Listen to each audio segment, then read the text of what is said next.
ताय सांस रोके दबे पांव घर से बाहर निकल रहा था।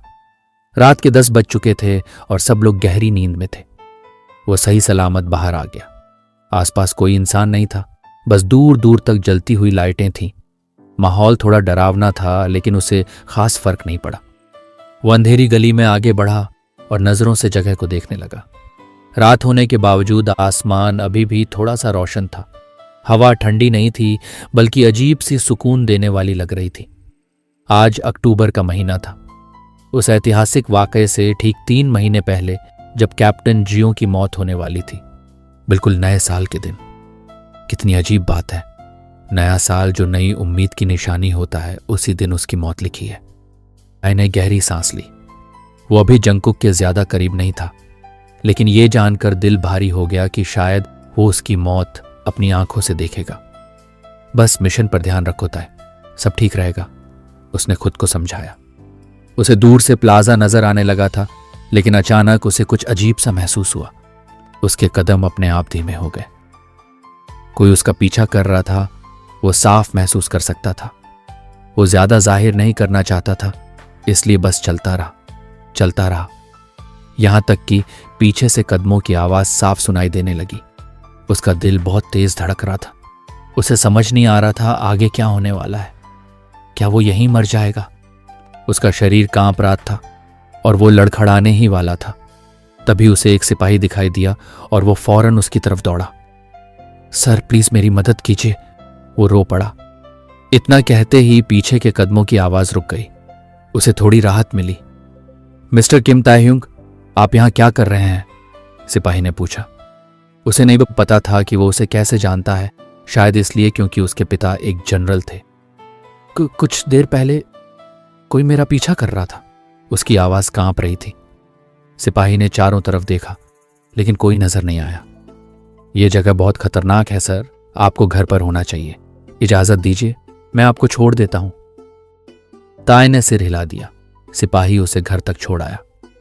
धन्यवाद, ताय ने कहा। सिपाही ने सलाम किया और वहां से चला गया। ताय गेट के सहारे टिक गया और धीरे धीरे नीचे फिसल गया।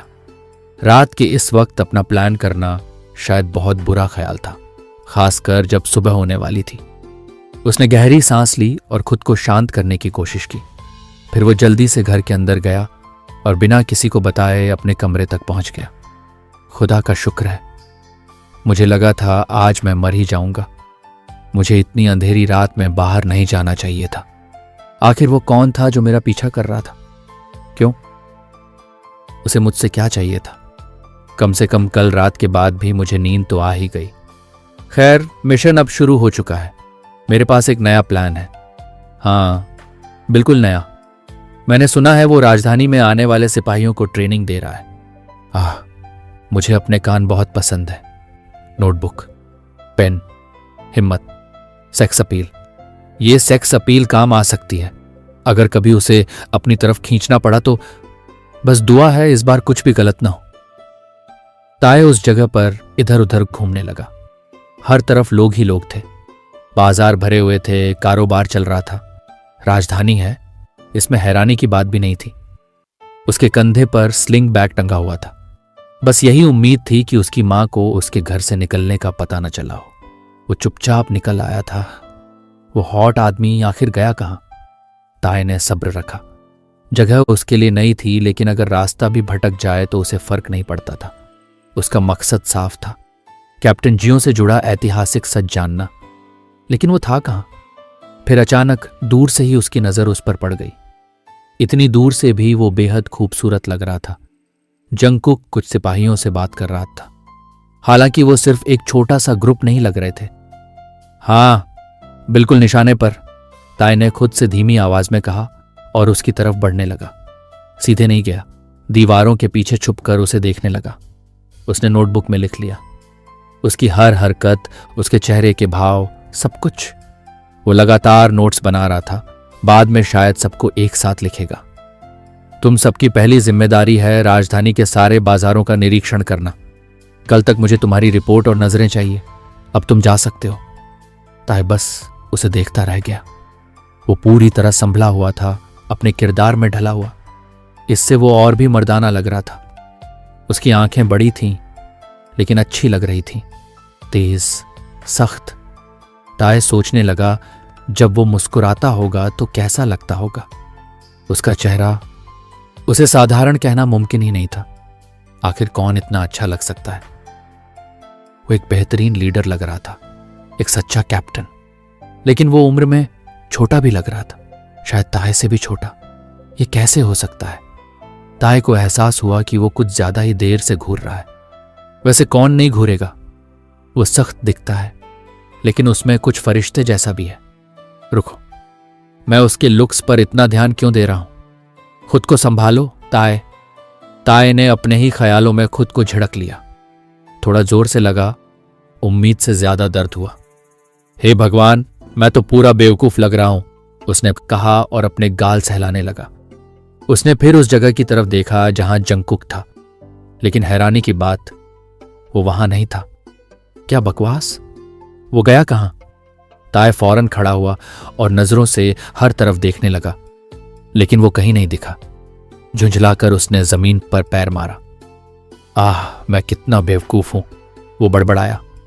वो वहां से बाहर निकला और भीड़ में उसे ढूंढने लगा। शिट, वो रहा। कहते ही वो भीड़ में घुस गया। कई लोगों से टकराया, बार बार सॉरी और एक्सक्यूज मी बोलता रहा। उसे पकड़ना नामुमकिन लग रहा था। जैसे ही ताए उसके पास पहुंचने वाला होता, जंगकुक आगे बढ़ जाता, लेकिन ताए ने हार नहीं मानी। जंगकुक अब काफी आगे निकल चुका था, फिर भी ताए की नजर उस पर टिकी रही। वो अब दौड़ ही रहा था, लेकिन जंगकुक के कदम उससे भी बड़े थे। जंगकुक एक स्टॉल के सामने रुका और दुकानदार से बात करने लगा। ताए को लगा यही मौका है, लेकिन जैसे ही वो छुपकर कुछ लिखने वाला था, जंगकुक फिर से चल पड़ा। ताए ने दीवार का सहारा लिया और सांस ली। ये इतना तेज क्यों है? कहीं शुतुरमुर्ग तो नहीं? उसने खुद से पूछा। कुछ पल बाद वो फिर उसके पीछे लग गया, बार बार चलना, दौड़ना, और ताए को एहसास हुआ कि वो सारी जानकारी मिस कर रहा है। इसलिए उसने चलते चलते ही नोट्स बनाना शुरू कर दिया। तब उसने देखा जंगकुक एक बूढ़ी औरत की मदद कर रहा था, जो बहुत सारा सामान उठाए हुए थी। शायद वही उसका माल था जो वो बेचने आई थी। उसने देखा वो थैलों को उठाकर सड़क के किनारे रख देता है, वहीं जहां वो बूढ़ी औरत अपना सामान बेचती थी। कुर्सी नीची होने की वजह से उसने उसे बैठने में भी मदद की। ताए हल्के से मुस्कुरा दिया। उसका दिल उछल सा गया। वो सच में एक हीरो है। क्यों है ये वो अभी नहीं जानता, लेकिन उसका दिल ये बात साफ कह रहा था। उसने जल्दी से सब कुछ नोटबुक में लिखा और फिर से उसके पीछे चल पड़ा। कुछ देर चलने के बाद ताए ने महसूस किया कि जंगकुक गोल गोल घूम रहा है। आखिर वो जा कहां रहा है? उसने खुद से पूछा। लगातार दौड़ने की वजह से उसके पैर थकने लगे थे। एक पल में ही जंगकुक बाईं तरफ मुड़ा और अगले ही पल ताए की नजर से गायब हो गया। ये क्या, किसी और ही दुनिया में चला गया क्या? उसने चारों तरफ देखते हुए खुद से कहा। तब उसने देखा जंगकुक एक घर में दाखिल हुआ। असल में वो एक छोटी सी झोपड़ी जैसी जगह थी। ताए फौरन उसके पीछे चला गया। अंदर बहुत कम रोशनी थी। दीवारें पूरी तरह लकड़ी की थीं। ऐसा लग रहा था जैसे ये जगह ठीक से बनी ही नहीं हो। वो ऐसी अजीब सी जगह में क्यों आया? ताए ने मन ही मन सोचा। हर तरफ खामोशी थी। अपने कदमों की आवाज तक साफ सुनाई दे रही थी, लेकिन जंगकुक के कदमों की कोई आहट नहीं थी। खुदा, कहीं मैं उसे फिर से तो नहीं खो बैठा? वो धीरे धीरे आसपास देखने लगा, इस उम्मीद में कि वो उसे फिर से देख पाए जैसे पहले देखा था। कहीं मैंने गलत तो नहीं देखा? क्या वो यहां आया ही नहीं? ताए ने बेचैनी में अपनी उंगलियां दांतों से दबा ली। उसने गहरी सांस ली। वो जाने ही वाला था कि अचानक किसी ने उसे पकड़ लिया, खींचकर लकड़ी की ओटों के बीच ले गया और उसका मुंह ढक दिया। उसकी चीख दब गई। दीवारों के छोटे छोटे छेदों से आती धूप ही वहां की इकलौती रोशनी थी। अगर तुम चिल्लाते रहे तो जो तुम्हारा पीछा कर रहा है वो तुम्हें मार देगा, किसी ने फुसफुसाकर कहा। इतना सुनते ही ताए बिल्कुल खामोश हो गया। वो समझ गया था ये जंगकुक है, लेकिन अभी ये बात अहम नहीं थी, क्योंकि उसने देखा चेहरे पर कपड़ा बांधे कोई आदमी कमरे में दाखिल हुआ। वो ओटों के बीच से साफ दिख रहा था। ओटों के बीच की जगह इतनी छोटी थी कि दो लोग ठीक से खड़े भी नहीं हो पा रहे थे। वो दोनों लगभग एक दूसरे से चिपके हुए थे। हर तरफ सन्नाटा था। जंगकुक ठीक उसके पीछे था, फिर भी ताए उसकी सांसों तक की आवाज नहीं सुन पा रहा था। उसका दिल बहुत तेज धड़क रहा था। वो उस आदमी को देख रहा था जो इधर उधर घूम रहा था, जैसे किसी को ढूंढ रहा हो। और वो कोई शायद वही था। यहीं रहो, जो भी हो, जब तक मैं न कहूं बाहर मत आना, जंगकुक ने उसके कान में धीरे से कहा। उसकी आवाज से ताए के रोंगटे खड़े हो गए। जंगकुक धीरे से एक ओट के बाहर निकला। वो साफ दिख नहीं रहा था, लेकिन उसके हाथ में तलवार थी। उसके हाथ में तलवार थी। तुम कौन हो? जंगकुक ने पूछा। सामने वाला घबरा गया और उसने भी अपनी तलवार थाम ली। ताए डर से कांप रहा था। पुराना डर फिर से लौट आया था। बेचैनी उसके दिल को जकड़ रही थी। कुछ पल की खामोशी के बाद जंगकुक को कुछ महसूस हुआ। उसने एक झटके में सारी लकड़ी की ओटें लात मारकर गिरा दी और उसी पल उसकी नजर उस नकाबपोश से टकरा गई। आदमी की आंखें डर से फैल गईं। वो भागने लगा, लेकिन जंगकुक उससे कहीं तेज था। उसने उसे पकड़ लिया, अपनी बांह उसके गले में कस ली और तलवार उसकी गर्दन के पास रख दी, जैसे बस अभी वार करने वाला हो। तुम मेरा पीछा क्यों कर रहे हो? वो आदमी हाँफ रहा था, फिर भी किसी तरह बोल पाया। तो तुम वो नहीं हो जिसका मैं पीछा कर रहा था। ताए ने देखा जंगकुक के होंठों पर हल्की सी मुस्कान आ गई। तो फिर उसका पीछा क्यों कर रहे हो? जंगकुक ने पूछा। कोई जवाब नहीं आया। शायद यही बात जंगकुक को और गुस्सा दिला गई। जवाब दो, उसने सख्त आवाज में कहा और उसकी पकड़ और कस दी। किसी ने कहा था, वो हकलाया। बदले में क्या? जंगकुक ने पूछा। तो 3 बोरी चावल। जंगकुक ने जीभ से हल्की सी आवाज निकाली। उसे यकीन नहीं हो रहा था कि कोई इतना बेवकूफ भी हो सकता है। और वो कौन है जिसने कहा? उस आदमी ने कोई जवाब नहीं दिया। वो जंगकुक की बांह थपथपाने लगा, जब तक सब कुछ थम नहीं गया। वो मर चुका था। जंगकुक ने तलवार वापस रखी और उस जगह की तरफ गया जहां ताए छुपा हुआ था। ताए बुरी तरह कांप रहा था। वो चला गया। फक, जंगकुक ने बुदबुदाया। तभी ताए उसके बाजुओं में गिर पड़ा। वो बेहोश हो गया। तुम होश में आ गए हो। तुम 1 घंटे से सो रहे थे। रुको कैप्टन। Oh shit. ताए बिस्तर पर गिर सा गया। उसकी आंखें हैरानी से खुली थीं। उसे ठीक से याद नहीं आ रहा था कि थोड़ी देर पहले क्या हुआ था, लेकिन वो जंगकुक के साथ क्यों है? तुम मेरे घर पर हो, फिक्र मत करो, यहां तुम बिल्कुल सुरक्षित हो। घर? क्या आपने मुझे किडनैप किया? रुको, नहीं, मैं तो बड़ा हूं। क्या आपने मुझे एडल्ट नैप किया? ताए ने चिल्लाते हुए अपने शरीर को बाजुओं से ढक लिया, जबकि वो पूरे कपड़ों में था। जंगकुक ने भौं उठाकर उसे देखा। माफ करना। ताए उसे घूर रहा था। वो उससे करीब 5 कदम दूर था। वो उसे अपने घर क्यों लाया? ताए ने अपने जूते उठा लिए और उसकी तरफ तान दिए, जैसे धमकी दे रहा हो। वो बिस्तर से उतरकर पीछे हटने लगा ताकि दूरी और बढ़ जाए। जंगकुक ने 1 कदम आगे बढ़ाया। तुम क्या कर रहे हो? रुको, पास मत आना, तुम मनचकिन। जंगकुक को सच में समझ नहीं आ रहा था कि यह सब क्या चल रहा है। मैं यहां क्यों हूं? आपने मेरे साथ क्या किया? ताए ने पूछा। उसका पहरा अभी भी ऊपर था और उसकी नजर जंगकुक पर टिकी हुई थी। कैप्टन ने सांस ली और बाजू सीने पर बांध ली।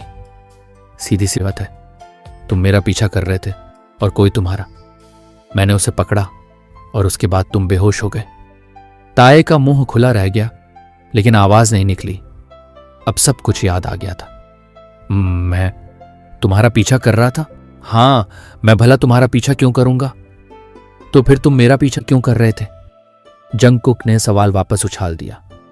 ताए चुप हो गया और उसे घूरने लगा। मैंने कहा ना, मैं नहीं कर रहा था, वो चिल्लाया। ताए ने कमरे में अपनी स्लिंग बैग ढूंढी। वो बेड साइड टेबल पर रखी थी, लेकिन जंगकुक उसके पास खड़ा था, इसलिए ताए को आगे बढ़ने की हिम्मत नहीं हुई। जंगकुक ने उसकी नजर पकड़ ली और तुरंत बैग उठा लिया। अरे वो मेरी है, ताए बोला। तुम राजधानी में क्या कर रहे हो? तुम्हें ट्रेनिंग कैंप में नहीं होना चाहिए? ताए ने उसकी बातों पर ध्यान नहीं दिया।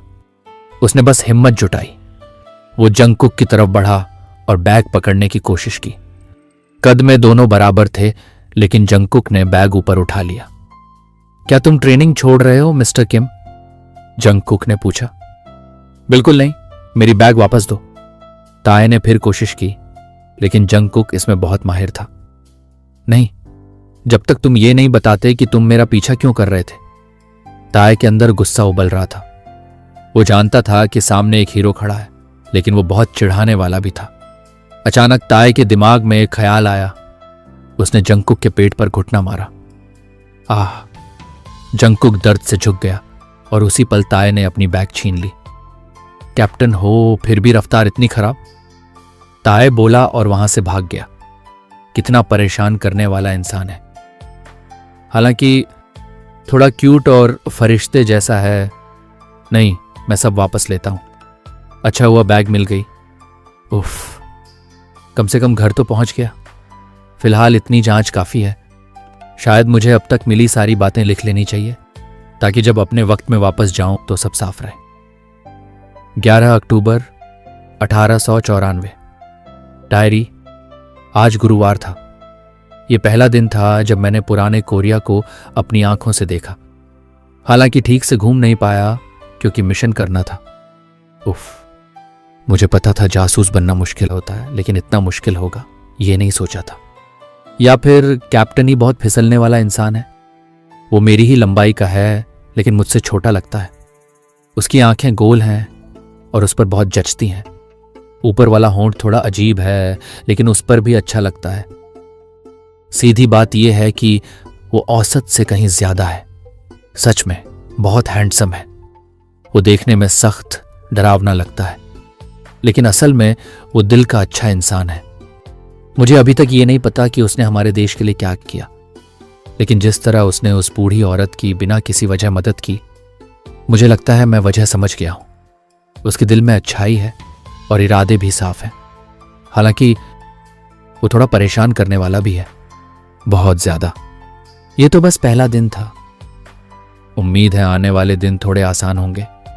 फिक्र में किम ताe-hyung। दिन पहला। मैंने उसे ध्यान से देखा, उसकी अच्छी बातों को भी और उसकी बुरी आदतों को भी। हाँ, शायद इतना काफी है। कम से कम कुछ तो है। अच्छा है कि मुझे उसे फुसलाना नहीं पड़ा। कल बेहतर करूंगा। शायद एक कांटा भी साथ ले आऊं अगर वो फिर से परेशान करने लगे। रुको, मुझे याद आ रहा है। वो आदमी जो मेरा पीछा कर रहा था, मैं उसका चेहरा नहीं देख पाया था क्योंकि वो पूरी तरह ढका हुआ था। लेकिन मुझे पूरा यकीन है वो बस कोई आम इंसान था जिसे 3 बोरी चावल के लालच में ये सब करने को मजबूर किया गया था। मुझे तो ये भी पता नहीं चला कि वो मेरा पीछा कर रहा है। और कैप्टन को ये कैसे दिख गया? और उसे ये भी कैसे पता चला कि मैं उसका पीछा कर रहा हूं? क्या उसकी गर्दन के पीछे भी आंखें हैं क्या? ओह शिट, मैं भूल ही गया कि उसने मेरी जान बचाई थी। हे भगवान, ओह माय गॉड। मैं तो उसे धन्यवाद भी नहीं कह पाया, लेकिन उसकी ही गलती है। वो बहुत परेशान करने वाला है।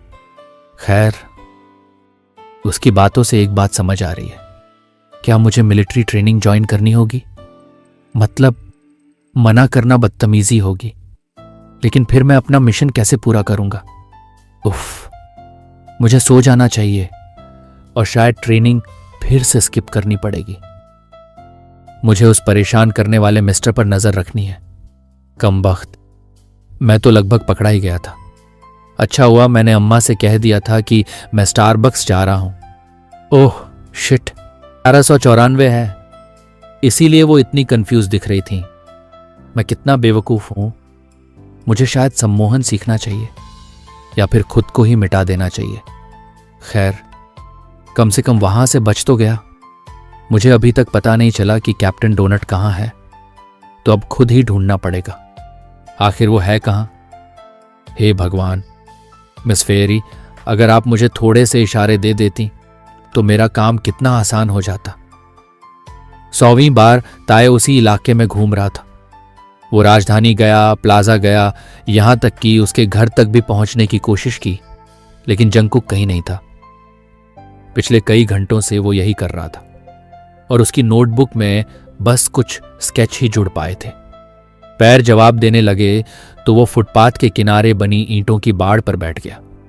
चारों तरफ बहुत भीड़ थी और इससे हालात और मुश्किल हो रहे थे। वो गया कहाँ? ऐसा तो हो ही नहीं सकता कि वो बहुत दूर चला गया हो। ताए ने हांफते हुए बुदबुदाया और जैसे ही उसने ये सोचा, उसे लगा आसमान ने उसकी दुआ सुन ली। उसे आखिरकार जंगकुक दिख गया। वो एक बड़े से घर के सामने दीवार से टेक लगाए खड़ा था। घर काफी सलीके वाला लग रहा था। साफ पता चल रहा था कि उसका मालिक कोई अमीर आदमी है। ताए ने फौरन अपनी नोटबुक खोली और लिखना शुरू कर दिया। तारीख, दिन, माहौल और जगह, सब कुछ। वो हर बात बिल्कुल सही और साफ लिखना चाहता था। तबीयत उस घर से एक बूढ़ा आदमी बाहर आया। वो किसी ऊंचे ओहदे वाला अफसर लग रहा था। दोनों ने थोड़ी देर बात की और फिर साथ में घर के अंदर चले गए। वो अंदर क्या कर रहे हैं?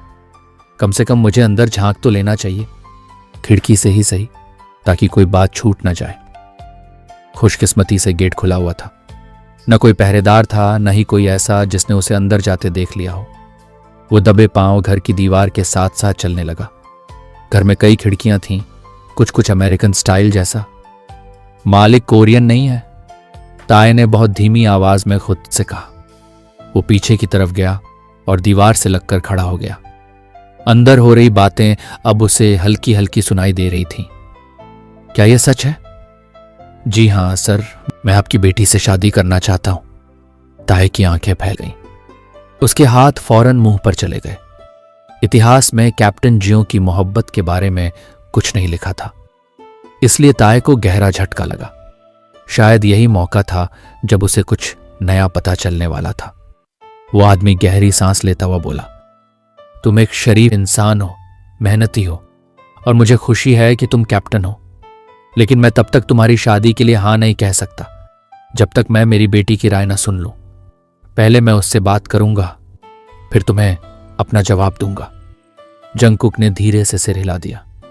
उसके दिमाग में बातें घूम रही थीं। मैं समझता हूं सर, मुझे वक्त देने के लिए धन्यवाद। जंगकुक खड़ा हुआ और झुककर सलाम किया।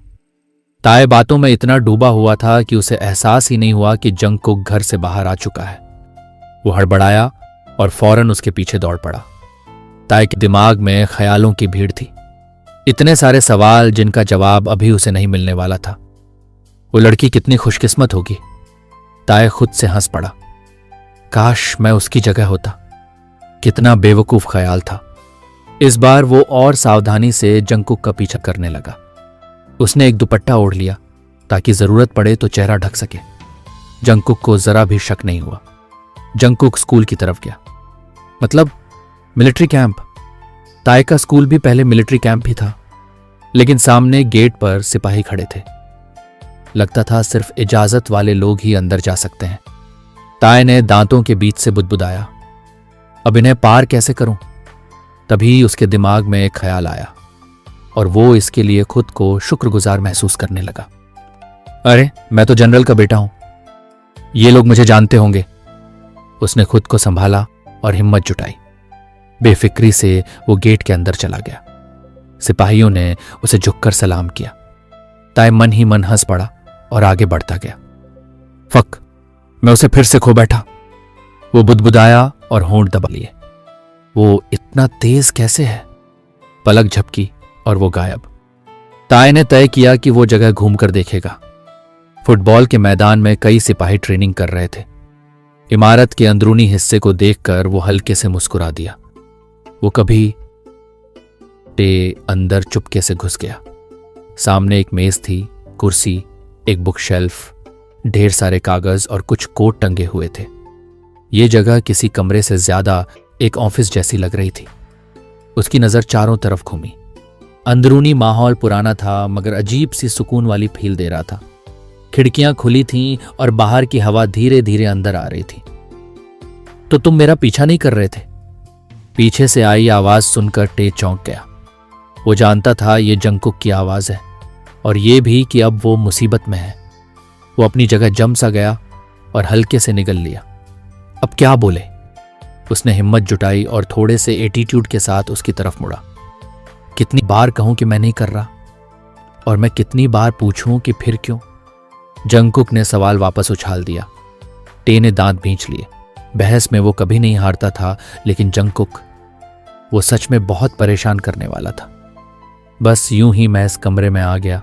बेकार की बातें बनाना बंद करो। टे ने जुबान बाहर निकाली। मिस्टर किम। जंगकुक एक कदम आगे बढ़ा और टे पीछे हटता गया जब तक उसकी पीठ मेज से नहीं लग गई। जंगकुक झुककर उसके करीब आया और टे समझ नहीं पाया कि अब क्या करे। यह कमरा मेरा ऑफिस है, बाहर लगा बोर्ड तुमने देखा ही होगा।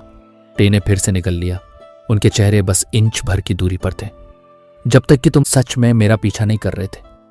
टे ने अचानक उसके पेट पर घुटना मारा और जंगकुक दर्द से झुक गया। अगर दोबारा करीब आए तो अपने होने वाले बच्चों को अलविदा कह देना। टे ने पेन उसकी तरफ ऐसे ताना जैसे धमकी दे रहा हो, जैसे कोई पेन से डरेगा। जंगकुक ने गहरी सांस ली। ठीक है। वो जाने ही वाला था कि टे ने सवाल कर दिया। तो तुम कहां जा रहे हो? बाथरूम। क्या तुम मेरे पीछे आकर मुझे पेशाब करते देखोगे? जंगकुक बोला और टे का चेहरा टमाटर की तरह लाल हो गया। जब जंगकुक झुका था तब से टे किसी तरह अपने दिल को काबू में रखे था, लेकिन अब यह सब ज्यादा हो रहा था।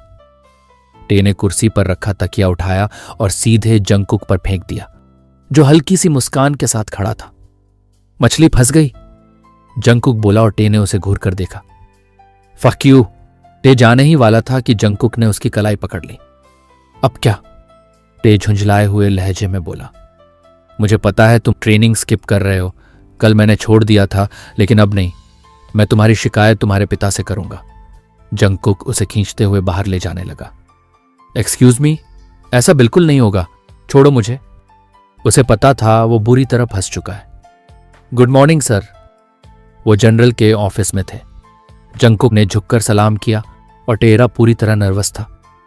तुम यहां क्यों आए हो और मेरे बेटे के साथ क्यों हो? जनरल ने शांति से पूछा, मगर इससे टे को कोई राहत नहीं मिली। बुरा न लगे सर, लेकिन आपका बेटा कल से मेरा पीछा कर रहा है और ट्रेनिंग भी छोड़ रहा है। टे ने मन ही मन गाली दी। वो अपने जूतों की तरफ देख रहा था, क्योंकि वो अपने पिता का चेहरा नहीं देखना चाहता था। क्या यह सच है बेटे? टे कुछ देर चुप रहा। उसे समझ नहीं आ रहा था कि सच बोले या नहीं। हां, उसने होंठ काटा, फिर भी नजर नहीं उठाई। लेकिन उसने अपने पिता की गहरी सांस सुनी। तुम ट्रेनिंग क्यों छोड़ रहे हो? टे बस डांट सुनता रहा। और तुम उसका पीछा क्यों कर रहे हो? सारे सवालों में से यह सबसे मुश्किल था। आखिर वो क्या कहता? डैड, मैं इसे इसलिए फॉलो कर रहा हूं ताकि हिस्ट्री बचा सकूं। बिल्कुल नहीं। कौन यकीन करता? शायद सीधे हॉस्पिटल भेज देते। टे ने जवाब न देने का फैसला किया और उसके पिता ने फिर से सांस ली। मैं ये दोबारा नहीं होने दूंगा। टे ने धीरे से सिर हिलाया, ये दिखाने के लिए कि वो सुन रहा है। कमरे में खामोशी छा गई। कोई कुछ बोलने की हिम्मत नहीं कर रहा था। जंगकुक एक तरफ मूर्ति की तरह खड़ा था। खुदा, कितना डिसिप्लिन्ड है। कुछ सेकंड बाद खामोशी टूटी। कैप्टन, इसकी रिपोर्ट देने के लिए शुक्रिया। कोई बात नहीं सर, मैं चाहता हूं कि तुम मेरे बेटे की निगरानी करो। टे का सिर झटके से ऊपर उठा। जंगकुक की आंखें फैल गईं। क्या? दोनों ने एक साथ कहा। माफ कीजिए सर, क्या? जंगकुक ने दोहराया। जनरल कुर्सी पर पीछे टिक गए। मुझे नहीं पता मेरा बेटा तुम्हारा पीछा क्यों कर रहा है और ट्रेनिंग क्यों छोड़ रहा है, और क्योंकि मुझे तुम पर भरोसा है, मैं चाहता हूं कि तुम उसे गाइड करो और संभाल कर रखो। ये देखना कि वो ट्रेनिंग अटेंड करे, और अगर जरूरत पड़े तो उसे डिसिप्लिन भी करना। अगर जरूरत पड़े तो डिसिप्लिन करना। ये शब्द टे के दिमाग में गूंजते रहे। उसका दिल इतनी जोर से धड़क रहा था कि कानों में आवाज आ रही थी। उसके ख्याल बेकाबू हो गए। Oh my God. सर, मुझे नहीं लगता मैं ये कर पाऊंगा। मैं पहले से ही कैप्टन हूं, मेरी जिम्मेदारियां। उसकी फिक्र मत करो, मैं सब संभाल लूंगा। मुझे तुमसे बस इतना चाहिए कि तुम मेरे बेटे का ख्याल रखो। अगर मैं खुद कर पाता तो तुम्हें ये सब नहीं करना पड़ता। सर, मैं ना सुनने वाला नहीं हूं। तुम कल से शुरू करोगे और तहयुंग, घर पर हम बात करेंगे। यही वो शब्द थे जिनके बाद वो ऑफिस से बाहर निकले, पूरी तरह हैरान। टे ने झुंझलाकर जंगकुक की बांह पर मारा, लेकिन दर्द उसी को हुआ। आह, तुम्हारी बांह में पत्थर है क्या? वो अपनी हथेली सहलाते हुए बोला। मिस्टर किम, आप एक हाई प्रोफाइल फैमिली से हैं, तो आपको घुड़सवारी की ट्रेनिंग मिली होनी चाहिए, उसने कहा। लेकिन टे चुप रह गया। ये शरीर उसका अपना नहीं था, तो उसे घोड़ा चलाने का कोई सवाल ही नहीं था। मैं सच में नहीं जानता, टे ने शर्मिंदगी के साथ कहा। जंगकुक ने गहरी सांस ली और इधर उधर देखा, जैसे किसी हल की तलाश कर रहा हो। ठीक है, मेरे साथ बैठो। टे चौंक गया। वो समझ गया कि उसने बात को गलत समझा है। माफ कीजिए, सुना तुमने। चलो, देर हो रही है। मुझे देर पसंद नहीं। टे ने घोड़े पर चढ़ने की पूरी कोशिश की। पूरी कोशिश मतलब बहुत सारी कोशिशें, लेकिन हर बार वो बस खुद को ही चोट पहुंचा रहा था। आखिरकार जंगकुक से रहा नहीं गया और वो नीचे उतरकर तहयुंग की मदद करने आ गया। बायां पैर रकाब में रखो, फिर खुद को ऊपर खींचो। टे ने वैसा ही किया। इस बार सब आसान लगा, क्योंकि जंगकुक के हाथ उसकी कमर पर थे, जो उसे ऊपर खींचने में मदद कर रहे थे। जैसे ही उसे एहसास हुआ कि घोड़ा कितना ऊंचा है, टे चीख पड़ा और तुरंत झुक गया। जंगकुक ने धीमे से कहा, मगर टे ने सुन लिया। मुझे नहीं पता था ये इतना ऊंचा होगा। वो रोने जैसा बोल पड़ा। सीधे बैठो, तुम ऐसे चिपके रहोगे तो घोड़ा चलेगा ही नहीं। टे ने थोड़ा सा सीधा होने की कोशिश की, मगर जैसे ही नीचे देखा, फिर उसी हालत में लौट आया। मिस्टर किम, हम पहले ही लेट हो चुके हैं। लेकिन टे ने उसकी बात नहीं सुनी। उल्टा उसने घोड़े को और कसकर पकड़ लिया। जंगकुक गाली देना चाहता था, मगर उसे पता था यह बदतमीजी होगी। टे आगे बैठा था और वो उसके पीछे। बस अब उसका सब्र जवाब दे गया। उसने झट से टे के कंधे खींचे ताकि वो सीधा बैठे। टे रो पड़ा और अपनी जगह जड़ सा हो गया। जंगकुक ने बिना रुके घोड़ा दौड़ा दिया। टे इतना डर गया कि कुछ न कुछ बड़बड़ाने लगा। हे भगवान, अभी मत ले जाना मुझे। क्या तुम थोड़ा स्लो नहीं हो सकते? टे के पास पकड़ने को कुछ नहीं था, तो वो लगभग जंगकुक की बाहों से लिपट गया। रास्ते में लोग उसकी चीखें सुनकर उन्हें देखने लगे, मगर तभी उसे एक बात महसूस हुई। वो जंगकुक की सांस अपनी गर्दन के पास महसूस कर सकता था, और उसके जिस्म की गर्माहट भी। वो बहुत करीब थे। वो स्कूल यानी उनके कैंप पहुंच गए। वहां काफी सारे सोल्जर थे, शायद नई ट्रेनिंग बैच की वजह से। जंगकुक ने घोड़ा एक तरफ रोका और नीचे उतरकर टे को उतारने में मदद की। जंगकुक समझ नहीं पा रहा था कि हंसे या मायूस हो, क्योंकि टे के पैर इतनी बुरी तरह कांप रहे थे कि वो जमीन पर गिरते गिरते बचा। वो पूरी तरह चकराया हुआ लग रहा था। टे ने छाती पकड़ते हुए कहा और हाँफने लगा। उसके हाथ कांप रहे थे। जंगकुक ने हंसी रोक ली और खांसकर उसका ध्यान खींचा। टे ने घोड़े को पकड़े रखा। क्या कैप्टन डोनट सच में ऐसा ही है? मुझे तो हार्ट अटैक आ ही गया था। वो घोड़े से बात कर रहा था। अब काफी सोल्जर जाग चुके थे और फर्स्ट कॉल की आवाज गूंज गई। मुझे यकीन नहीं हो रहा। वो मेरे उठने का इंतजार करता रहा और फिर अपनी रफ्तार से मुझे मार ही डाला। मेरी सारी सेंस एकदम जाग गई। सच में लगा था आज जान चली जाएगी। लेकिन फिर भी पता नहीं मुझे क्या महसूस हो रहा है। हम अभी अभी मिले हैं, मगर उसके बाजुओं में मुझे अजीब सा सुकून लगा। खैर छोड़ो। वैसे ये फर्स्ट कॉल आखिर है क्या? फर्स्ट कॉल मतलब क्या होता है? 5 लैप्स जॉगिंग। सारे सोल्जर ओवल के अंदर खड़े थे। लोग काफी ज्यादा थे, इसलिए उन्हें ग्रुप में बांटा गया।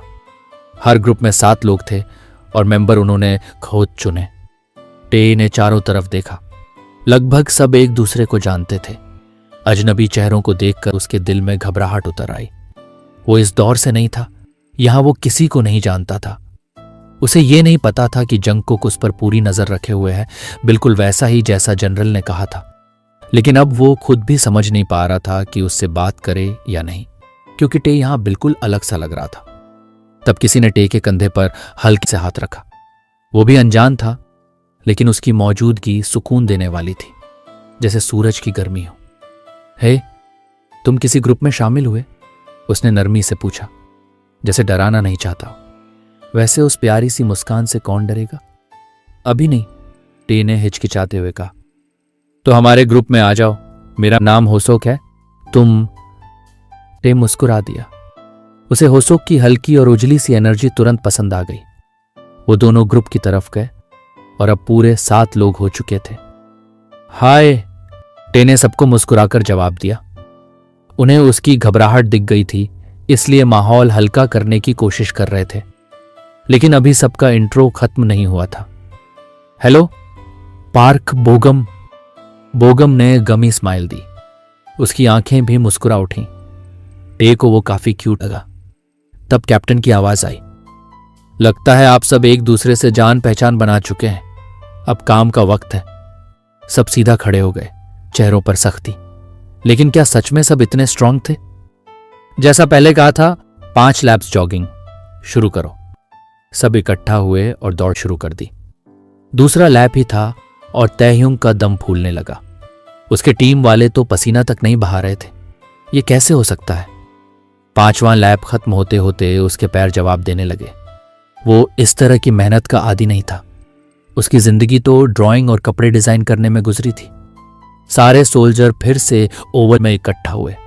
जब सब तैयार हो गए, कैप्टन ने कहा, अब 10 lap high news, 20 pushups, 20 sit-ups और 30 बर्पीज। मैं देख रहा हूं। टे का मुंह खुला का खुला रह गया। पहला ही दिन और इतना सब? उसके ग्रुप वाले और बाकी सोल्जर ऐसे लग रहे थे जैसे ये सब उनके लिए कुछ भी नहीं। लेकिन टे अंदर से घबरा रहा था, क्योंकि कैप्टन ख्वाहिश देख रहा था। सबने हाई न्यूज शुरू की, लेकिन तीसरे लैप में ही टे रुक गया। उसका शरीर कांप रहा था। तैह्युंग, चलते रहो, कैप्टन डांटेंगे, स्योक्जिन आगे बढ़ते हुए बोला। टे ने गहरी सांस ली और फिर से दौड़ने लगा। अब पुशअप्स और बाकी सब शुरू हुआ। टे जानता था कि वो फिजिकल चीजों में अच्छा नहीं है, लेकिन अब शिकायत करने का कोई रास्ता नहीं था। उसने सब पूरा कर लिया, मगर उसका शरीर सुन्न हो चुका था। वो उंगली तक नहीं हिला पा रहा था। धूप उसके चेहरे पर पड़ रही थी और वो जमीन पर लेटा हुआ था। बोगम ने उसे देखा और पास आ गया। मुश्किल है ना? वो पास बैठते हुए बोला। टे हल्के से हंसा। हाँ, बहुत। कैप्टन ने ऐलान किया कि अब नाश्ते का वक्त है। टे को थोड़ी राहत महसूस हुई। आखिरकार नाश्ता। वो उठने की कोशिश करने लगा, लेकिन मसल्स में इतना दर्द था कि वो फिर से गिर पड़ा। लगता है तुम्हें मदद चाहिए, बोगम ने कहा और उसका हाथ थामकर धीरे धीरे उठाने लगा। थैंक यू, टे ने कहा। दोनों हंसते हुए अंदर की तरफ गए। बात करते करते उन्हें एहसास हुआ कि वो दोस्त बन चुके हैं। जंगकुक अब भी उसे देख रहा था। उसकी नजर बिल्कुल बाज जैसी तेज थी। उसे समझ नहीं आ रहा था कि टे इतना नाजुक क्यों है और उसे घोड़ा चलाना भी क्यों नहीं आता। लेकिन उसे यकीन था एक दिन वो सब जान जाएगा। शायद आज नहीं। यार, लगता है मेरी बांह टूट गई है। नहीं, मेरा पूरा शरीर ही टूट गया है। मुझे पता था मिलिट्री ट्रेनिंग हार्ड होती है, लेकिन इतनी ज्यादा? वही राउंड बार बार करवाए। और ये लोग ऐसे क्यों लगते हैं जैसे इन्हें आदत हो गई हो।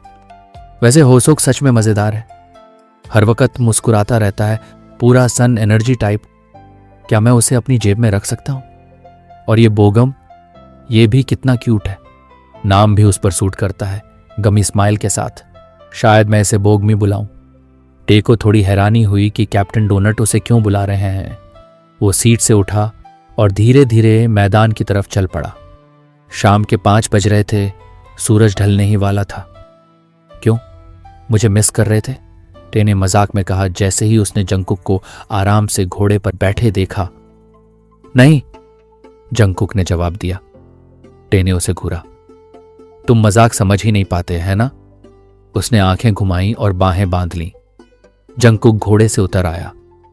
मैं तुम्हें घुड़सवारी सिखाने आया हूं, मजाक के लिए नहीं। उसका चेहरा बिल्कुल सख्त था। सिर्फ मुझे? टे ने खुद की तरफ इशारा किया। उसे जंगकुक की आह सुनाई दी। बाकी सबको घोड़ा चलाना आता है। मुझे सच में हैरानी है कि तुम्हें नहीं आता। टे ने पांव रकाब में रखा, लगाम पकड़ी और किसी तरह घोड़े पर चढ़ गया। लेकिन ऊंचाई का एहसास होते ही वो फिर से झुक गया। कुछ देर पहले जो हुआ था वो उसे याद आ गया। वो आंखें बंद करके चिल्लाया। जंगकुक दूसरे घोड़े पर बैठा उसे देख रहा था। चेहरे पर हल्की सी मायूसी थी। सीधे बैठो, डरोगे तो कुछ नहीं होगा। टे ने सिर हिला दिया। हम दोनों एक जैसे नहीं हैं। तुम्हें नहीं पता मुझे ऊंचाई से कितनी नफरत है। उसकी आवाज रोने जैसी हो गई। जंगकुक ने गहरी सांस ली। उसे सच में समझ नहीं आ रहा था कोई आने वाला सोल्जर इतना नाजुक कैसे हो सकता है। उसने थोड़ा वक्त दिया ताकि टेता संभल जाए, लेकिन उसे सिर्फ रोने की आवाजें ही मिली। प्लीज ये मत कराओ, टे गिड़गिड़ाया। जंगकुक ने जीभ चटकाई। घोड़ा तुम्हारा डर महसूस करता है, वो तुम्हें नुकसान नहीं पहुंचाएगा। टे ने थोड़ा सोचा, शायद अगर वो दोबारा कोशिश करे तो कुछ नहीं होगा। वो धीरे धीरे सीधा बैठने लगा। पकड़ अब भी मजबूत थी और फिर उसे एहसास हुआ कि वो सच में सीधा बैठा है। उसने आंखें खोलीं और जंगकुक को मुस्कुराते देखा। वो चौंक गया। ओह गॉड, क्या तुम अभी मुस्कुराए? उसने पूछा। जंगकुक की मुस्कान तुरंत गायब हो गई। टे खुद ही हंस पड़ा। वो क्यों नहीं चाहता कि कोई उसे मुस्कुराते देखे। ठीक है, मैं मान लेता हूं मैंने कुछ नहीं देखा। जंगकुक ने खांस कर आवाज ठीक की। अगर घोड़ा चलाना है तो लगाम से हल्का सा इशारा दो। तेज करना हो तो बार बार, बाएं या दाएं जाना हो तो शरीर का वजन उसी तरफ डालो, रोकना हो तो पीछे की तरफ झुको। टे ध्यान से सुनता रहा और सिर हिलाता रहा। उसने हल्का सा इशारा किया और घोड़ा चलने लगा। अचानक हरकत से वो थोड़ा चौंका, लेकिन घोड़ा गोल गोल घूमने लगा और वो धीरे धीरे आदत में आ गया। ओह, ये तो अच्छा लग रहा है, उसने कहा, धीरे धीरे काबू पाते हुए। जंगकुक ने उसे पहले सहज होने दिया। कुछ मिनट बाद बोला, थोड़ा घूम आए। टे ने बड़ी सी मुस्कान के साथ तुरंत सिर हिला दिया। उसे खुद पर गर्व हो रहा था कि वो अब घोड़ा चला पा रहा है। दोनों कैंप से बाहर शहर की तरफ निकल गए। सूरज ढल रहा था और चारों तरफ पेड़ ही पेड़ थे। ऊंची इमारतें अभी बनी ही नहीं थीं। टे हल्के से मुस्कुरा दिया। उसे नहीं पता था कि बिना फैक्ट्रियों के धुएं के टहलना इतना सुकून दे सकता है। नदियां साफ थीं, गलियां हरियाली से भरी हुई थीं। लोग खाना बांट रहे थे, बातें कर रहे थे, बच्चे खेल रहे थे। ये सब देखकर दिल भर आता था, क्योंकि आने वाले वक्त में ये सब गायब हो जाने वाला था। अचानक घोड़ा हिनहिनाया और उछल पड़ा। बच्चों के फेंके हुए पत्थर से उसकी आंख लग गई थी। टे लगभग गिर ही पड़ा, लेकिन उसने लगाम कसकर पकड़ रखी थी। घोड़ा अचानक तेज दौड़ने लगा, टे की समझ से कहीं ज्यादा तेज। वो फिर से झुक गया और चीखने लगा। डर से उसकी आंखों से आंसू बहने लगे। वो उसे रोक नहीं पा रहा था, रफ्तार बहुत ज्यादा थी। दूसरी तरफ जंगकुक भी उसी रफ्तार से उसका पीछा कर रहा था। लोग रास्ता छोड़ते जा रहे थे, घोड़ा रुक नहीं रहा था। जंगकुक को नहीं पता था वो कहां जा रहा है, लेकिन अगर जनरल के बेटे को कुछ हो गया तो सब खत्म हो जाएगा। वो जंगल में पहुंच चुके थे। जंगकुक को सिर्फ अपना दिल धड़कता और टेस की रोने की आवाज सुनाई दे रही थी। तब एक और घोड़ा सामने से आकर टे के घोड़े के आगे रुक गया। घबराकर वो घोड़ा फिर से उछल पड़ा। इस बार टे का पकड़ नहीं पाया। वो फिसल कर नीचे गिर गया और उसे लगा वो मरने वाला है। जंगकुक घोड़े से कूदकर उसे पकड़ने ही वाला था कि किसी और ने पहले ही उसे थाम लिया। ठीक है, अब तुम सुरक्षित हो, बोगम ने कहा। उसे बाहों में लेकर पीठ थपथपाई। टे जोर जोर से रो रहा था। मैं कभी हिचकी दोबारा घोड़े पर नहीं बैठूंगा, टे कांपते हुए बोला। दूसरी तरफ जंगकुक बस खड़ा देखता रह गया, बोगम को उसे संभालते हुए। वो पास आया। बोगम ने बैठे बैठे ही सैल्यूट किया।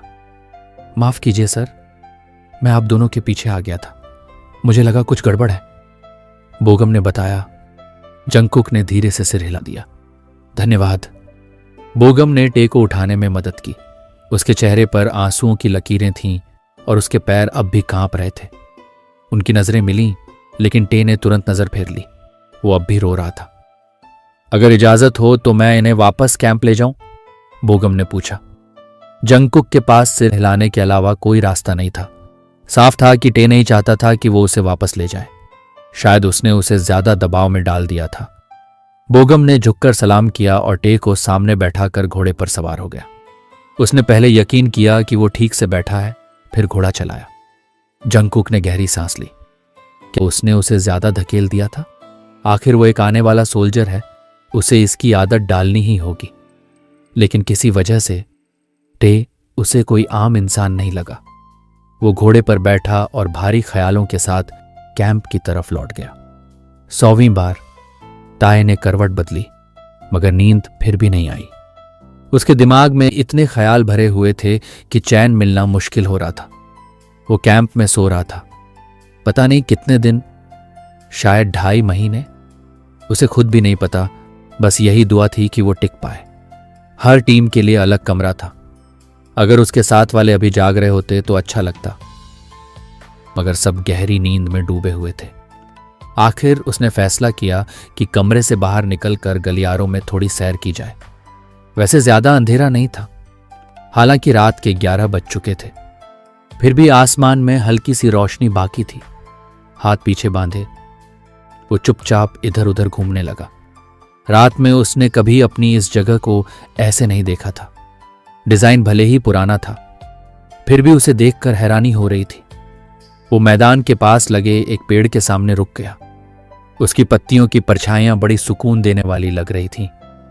वो पेड़ के नीचे बैठ गया और तने से पीठ टिका ली। फिर उसने ऊपर आसमान की तरफ देखा। तारे जैसे उसे आंख मार रहे हों। अगर उसे पहले ही पता होता कि रात का आसमान इतना खूबसूरत होता है, तो वो ड्रामा देखने और डिजाइन बनाने की जगह बस इसे ही देखता रहता। और कहीं ना कहीं उसे थोड़ा उदास भी कर रहा था। आसमान इतना खूबसूरत नहीं होना चाहिए था। टिमटिमाते चमकते तारे उस उदासी को और गहरा बना रहे थे।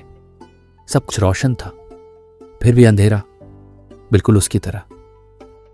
आसमान के अपने राज होते हैं। अंधेरी रात का आसमान बाहर से खूबसूरत लगता है, मगर कोई नहीं जानता वो क्या छुपाए हुए है।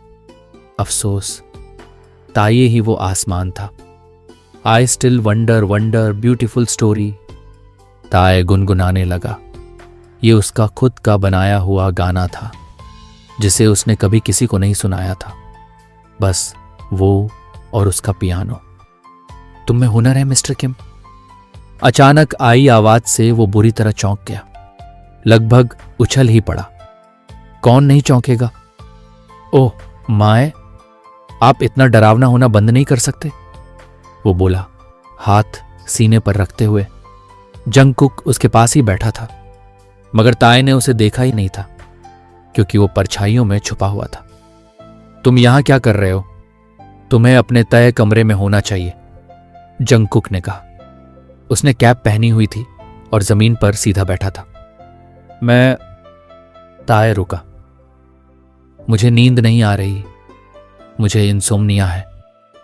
उसने गहरी सांस ली। मुझे भी, जंगकुक ने आसमान की तरफ देखते हुए कहा। ताए को दिलचस्पी हुई। सच में? उसने जंगकुक का चेहरा गौर से देखा और फिर भौहें सिकोड़ ली। आप ठीक से सोते भी नहीं, फिर भी इतने फ्रेश लगते हैं, ताए ने बुदबुदाया, मगर जंगकुक ने सुन लिया। और मैं तो पांडा जैसा दिखता हूं, वो बोला, मुंह लटकाकर। जंगकुक ने उसे देखा। तुम पांडा जैसे नहीं लगते। ताए ने मुस्कान दबाने के लिए होंठ काट लिया। सच? तो क्या मैं क्यूट लगता हूं? उसने पूछा, बार बार पलकें झपकाते हुए। नहीं, जंगकुक रुका। तुम जंबी जैसे लगते हो। ताए की मुस्कान गायब हो गई। उसने तुरंत उसके हाथ पर थप्पड़ मारा। बहुत मजेदार। उसने आंखें घुमाई। उसके बाद दोनों के बीच खामोशी छा गई। कोई कुछ बोलने की हिम्मत नहीं कर रहा था। बस झींगुरों की आवाज थी और सन्नाटे की भारी सी गूंज। मिस्टर किम, जंगकुक ने कहा। ताए ने उसकी तरफ देखा। जी? तुम? जंगकुक हिचकिचाया। अब ठीक हो? उसने पूछा, पहले वाले हादसे की तरफ इशारा करते हुए। ताए के होंठ खुले, मगर आवाज नहीं निकली। वो नजरें फेर कर होंठ काटने लगा। उसे कभी नहीं लगा था कि जंगकुक को उसकी परवाह है। फिर उसने उसकी तरफ देखा। हां, थोड़ा बहुत, ताए ने कहा। जंगकुक ने सिर हिलाया। वो खड़ा हुआ और अपने कपड़े ठीक किए। ये सुनकर अच्छा लगा। अब सो जाओ, कल सुबह कॉल है। ताए ने सिर हिलाया और मुस्कुराया।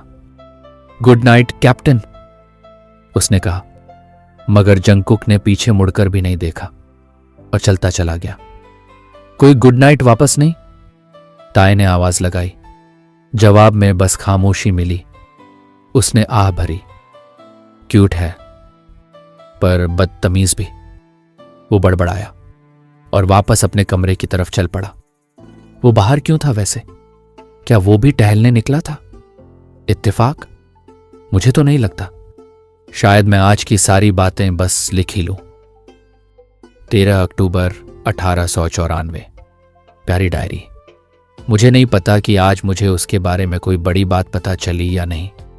इतनी सारी बातें हुई कि दिल बहुत झुंझला गया है। मुझे नहीं पता मैं वहम कर रहा हूं या नहीं, मगर हाल ही में वो मेरी परवाह करने लगा है। मतलब वो कभी मेरे साथ ऐसा नहीं था। और जंगल में उसका चेहरा बहुत फिक्रमंद लग रहा था। उससे मेरा दिल जोर से धड़क उठा। हे भगवान, मैं ज्यादा सोच तो नहीं रहा ना? शायद वो बस पापा के हुक्म मान रहा हो। हाँ, बस यही होगा। मगर क्या ये गलत है कि मैं ये सोचना चाहता हूं कि वो सच में मेरी परवाह करता है? कम से कम एक बार मैं भी ये महसूस करना चाहता हूं कि कोई तो है जो मेरी फिक्र करता है।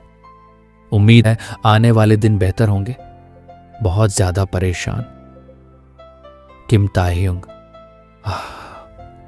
आखिरकार शनिवार आ गया। 5 घंटे का ब्रेक है। जिस्म थोड़ा अकड़ा हुआ लग रहा है। ट्रेनिंग बहुत ज्यादा सख्त है। दूसरे ही दिन मैं अपनी उंगलियां तक ठीक से नहीं उठा पा रहा था। पीछे से दबे पांव आकर ताए ने अपनी अम्मा को चौंकाने का फैसला किया, जो फूलों को पानी देने में लगी थी। ओह, अरे बाप रे, ताएह्युंग! उनकी अम्मा खुशी से चिल्ला उठी। उनके चेहरे पर फौरन मुस्कान फैल गई। दोनों ने एक दूसरे को कस कर गले लगा लिया। ताए को अपनी अम्मा की बहुत याद आई थी। अच्छा हुआ तुम आ गए, उनकी अम्मा बोली। आज तुम्हारे भाई बहन घर आ रहे हैं। ताए ने गले से खुद को अलग किया। उसका चेहरा हैरानी से भर गया। भाई बहन? वो हकलाया, जैसे यकीन ही ना हो रहा हो। हाँ, अम्मा बोली, मैं तुम्हें पहले बताना भूल गई थी। आज ही आ रहे हैं। अरे, मुझे पूरा यकीन है तुमने उन्हें बहुत मिस किया होगा। उनकी अम्मा वाकई बहुत खुश लग रही थी। शायद यही मां होने की बात होती है। मगर ताए बस चुपचाप सिर हिला सका। वो तो खुद को इस घर का अकेला बच्चा समझता था, पर ऐसा नहीं था। ओह, वो आ गए। ताए को थोड़ी घबराहट होने लगी। उसे नहीं पता था कि उनके रिश्ते कैसे होंगे। अम्मा फौरन गेट की तरफ चली गईं। ताए वहीं जड़ होकर खड़ा रहा, अपने भाई बहनों के आने का इंतजार करते हुए। घोड़े थे, नौकर थे। उसे पता था कि उसका परिवार अमीर है, मगर ऐसा शाही सा स्वागत उसने पहले कभी महसूस नहीं किया था। ताएह्युंग साई, एक लड़की दौड़ती हुई उसके पास आई और उसे गले लगा लिया। उसकी चिपचिपी सी प्यारी मुस्कान इतनी असरदार थी कि बिना वजह ताए भी मुस्कुरा दिया। शायद वो उसकी बहन थी। क्या तुमने मुझे मिस किया? किया ना? अरे सच में? वो बहुत ज्यादा एक्साइटेड थी। उसने ताए के जवाब का इंतजार भी नहीं किया। उसने हंसते हुए उसकी बांह पर हल्की सी मार दी। वो ताए से छोटी लग रही थी, तो शायद उसकी छोटी बहन ही होगी। हाँ, शायद, ताए ने अजीब सी मुस्कान के साथ कहा। वो उन्हें कैसे बताए कि वो उन्हें जानता ही नहीं है। तभी एक लड़का भी अंदर आया। उसकी आंखें किसी शेर जैसी थीं, थोड़ा डराने वाली, मगर जैसे ही वो मुस्कुराया, वो सारा डर गायब हो गया। वो ताए के पास आया और उसे गले लगा लिया। कैसा रहा सब? उसने पूछा। ताए कुछ पल के लिए जड़ सा हो गया। वो सब कुछ अपने दिमाग में बैठाने की कोशिश कर रहा था। मैं ठीक हूं, धन्यवाद, उसने जवाब दिया। सभी अंदर जाने ही वाले थे कि तभी उनके पिता आ गए। डैड! लड़की खुशी से चिल्लाई और दौड़कर अपने पिता से लिपट गई। बिल्कुल सही वक्त पर आए हो, उनके पिता बोले। मुझे भी तुम्हारी याद आई थी जेनी। मगर उसका भाई वहीं खड़ा रहा और अपने पिता को सलाम किया। Good morning dad. पिता ने उसकी तरफ देखा तक नहीं, बस हल्का सा सिर हिला दिया। ताए को यह सब अजीब लगा। उसका भाई शायद पहले से ही मिलिट्री में था, इसलिए वो सलाम करना जानता था। मगर उसके पिता उसे नजरअंदाज क्यों कर रहे थे? पिता उसकी बहन के साथ अंदर चले गए। ताए की अम्मा उसके भाई के पास आई और उसे गले लगा लिया। उनकी बात का बुरा मत मानो योंगी, उन्होंने धीरे से कहा। मुझे पता है, वो भी तुम्हें बहुत मिस करते हैं। फिर वो भी अंदर चली गई। ह्युंग, आप ठीक हो? ताए ने पूछा। उसे पता चल गया था कि वो उससे बड़े हैं। योंगी ने हल्का सा निकला और जबरदस्ती मुस्कुरा दिया। बिल्कुल, उसने सिर हिलाया। चलो अंदर चलते हैं। ताए बस उसे अंदर जाते हुए देखता रहा। वो जानता था वो ठीक नहीं था, मगर उसे पूछने में झिझक हो रही थी। उसे हालात की ज्यादा समझ नहीं थी। उसने आह भरी और अंदर चला गया। यह सब बहुत अजीब था। मतलब, मैं समझ सकता हूं कि वो हमारे पिता को सलाम करे, आखिर वो एक जनरल हैं, मगर अपने बेटे को एक बार वापस सलाम करना क्या इतना भारी था? खैर, मुझे कुछ घंटों में निकलना है। मेरा मिशन अभी बाकी है। पता नहीं कैप्टन डोनट क्या कर रहा होगा। Good morning captain. ताए ऑफिस में घुसा और उसने सलाम किया। अचानक उसे देखकर जंगकुक चौंक गया और फौरन अपनी नोटबुक छुपा ली। दोपहर हो चुकी है, वो बोला। और क्या तुम्हें दरवाजा खटखटाना नहीं आता? वो कुर्सी से पीछे टिक गया। चेहरे पर कोई खास दिलचस्पी नहीं थी। ताए के मुंह से हल्की सी आवाज निकली, ओके टेक 2। वो तुरंत बाहर गया और 3 सेकंड बाद दरवाजा खटखटाया। जवाब का इंतजार किए बिना वो फिर अंदर आ गया और सलाम किया। Good afternoon captain. जंगकुक हल्का सा हंसा और सिर हिला दिया। क्या काम है? उसने पूछा। ताए की आंखों में चमक आ गई। वो सामने वाली कुर्सी पर बैठ गया और अपने पैर टेबल पर रख दिए। तो क्या आप मुझे एक अमेरिकानो? वो रुका और जंगकुक की उठी हुई भौहें देखीं। ताए हंस पड़ा और फौरन खड़ा हो गया। नहीं नहीं, मजाक कर रहा था, मैं बस कुछ कहने आया हूं। जंगकुक आगे झुका और एक कागज उठाकर देखने लगा। क्या? उसने पूछा। हाय। जंगकुक ने उसे ऐसे देखा जैसे यकीन ही ना हो। माफ कीजिए, मैंने कहा हाय। ताए ने 3 मिनट वाली मुस्कान के साथ कहा। बस यही? जंगकुक ने पूछा। ताए ने सिर हिला दिया। उसकी मुस्कान अब भी गायब नहीं हुई थी।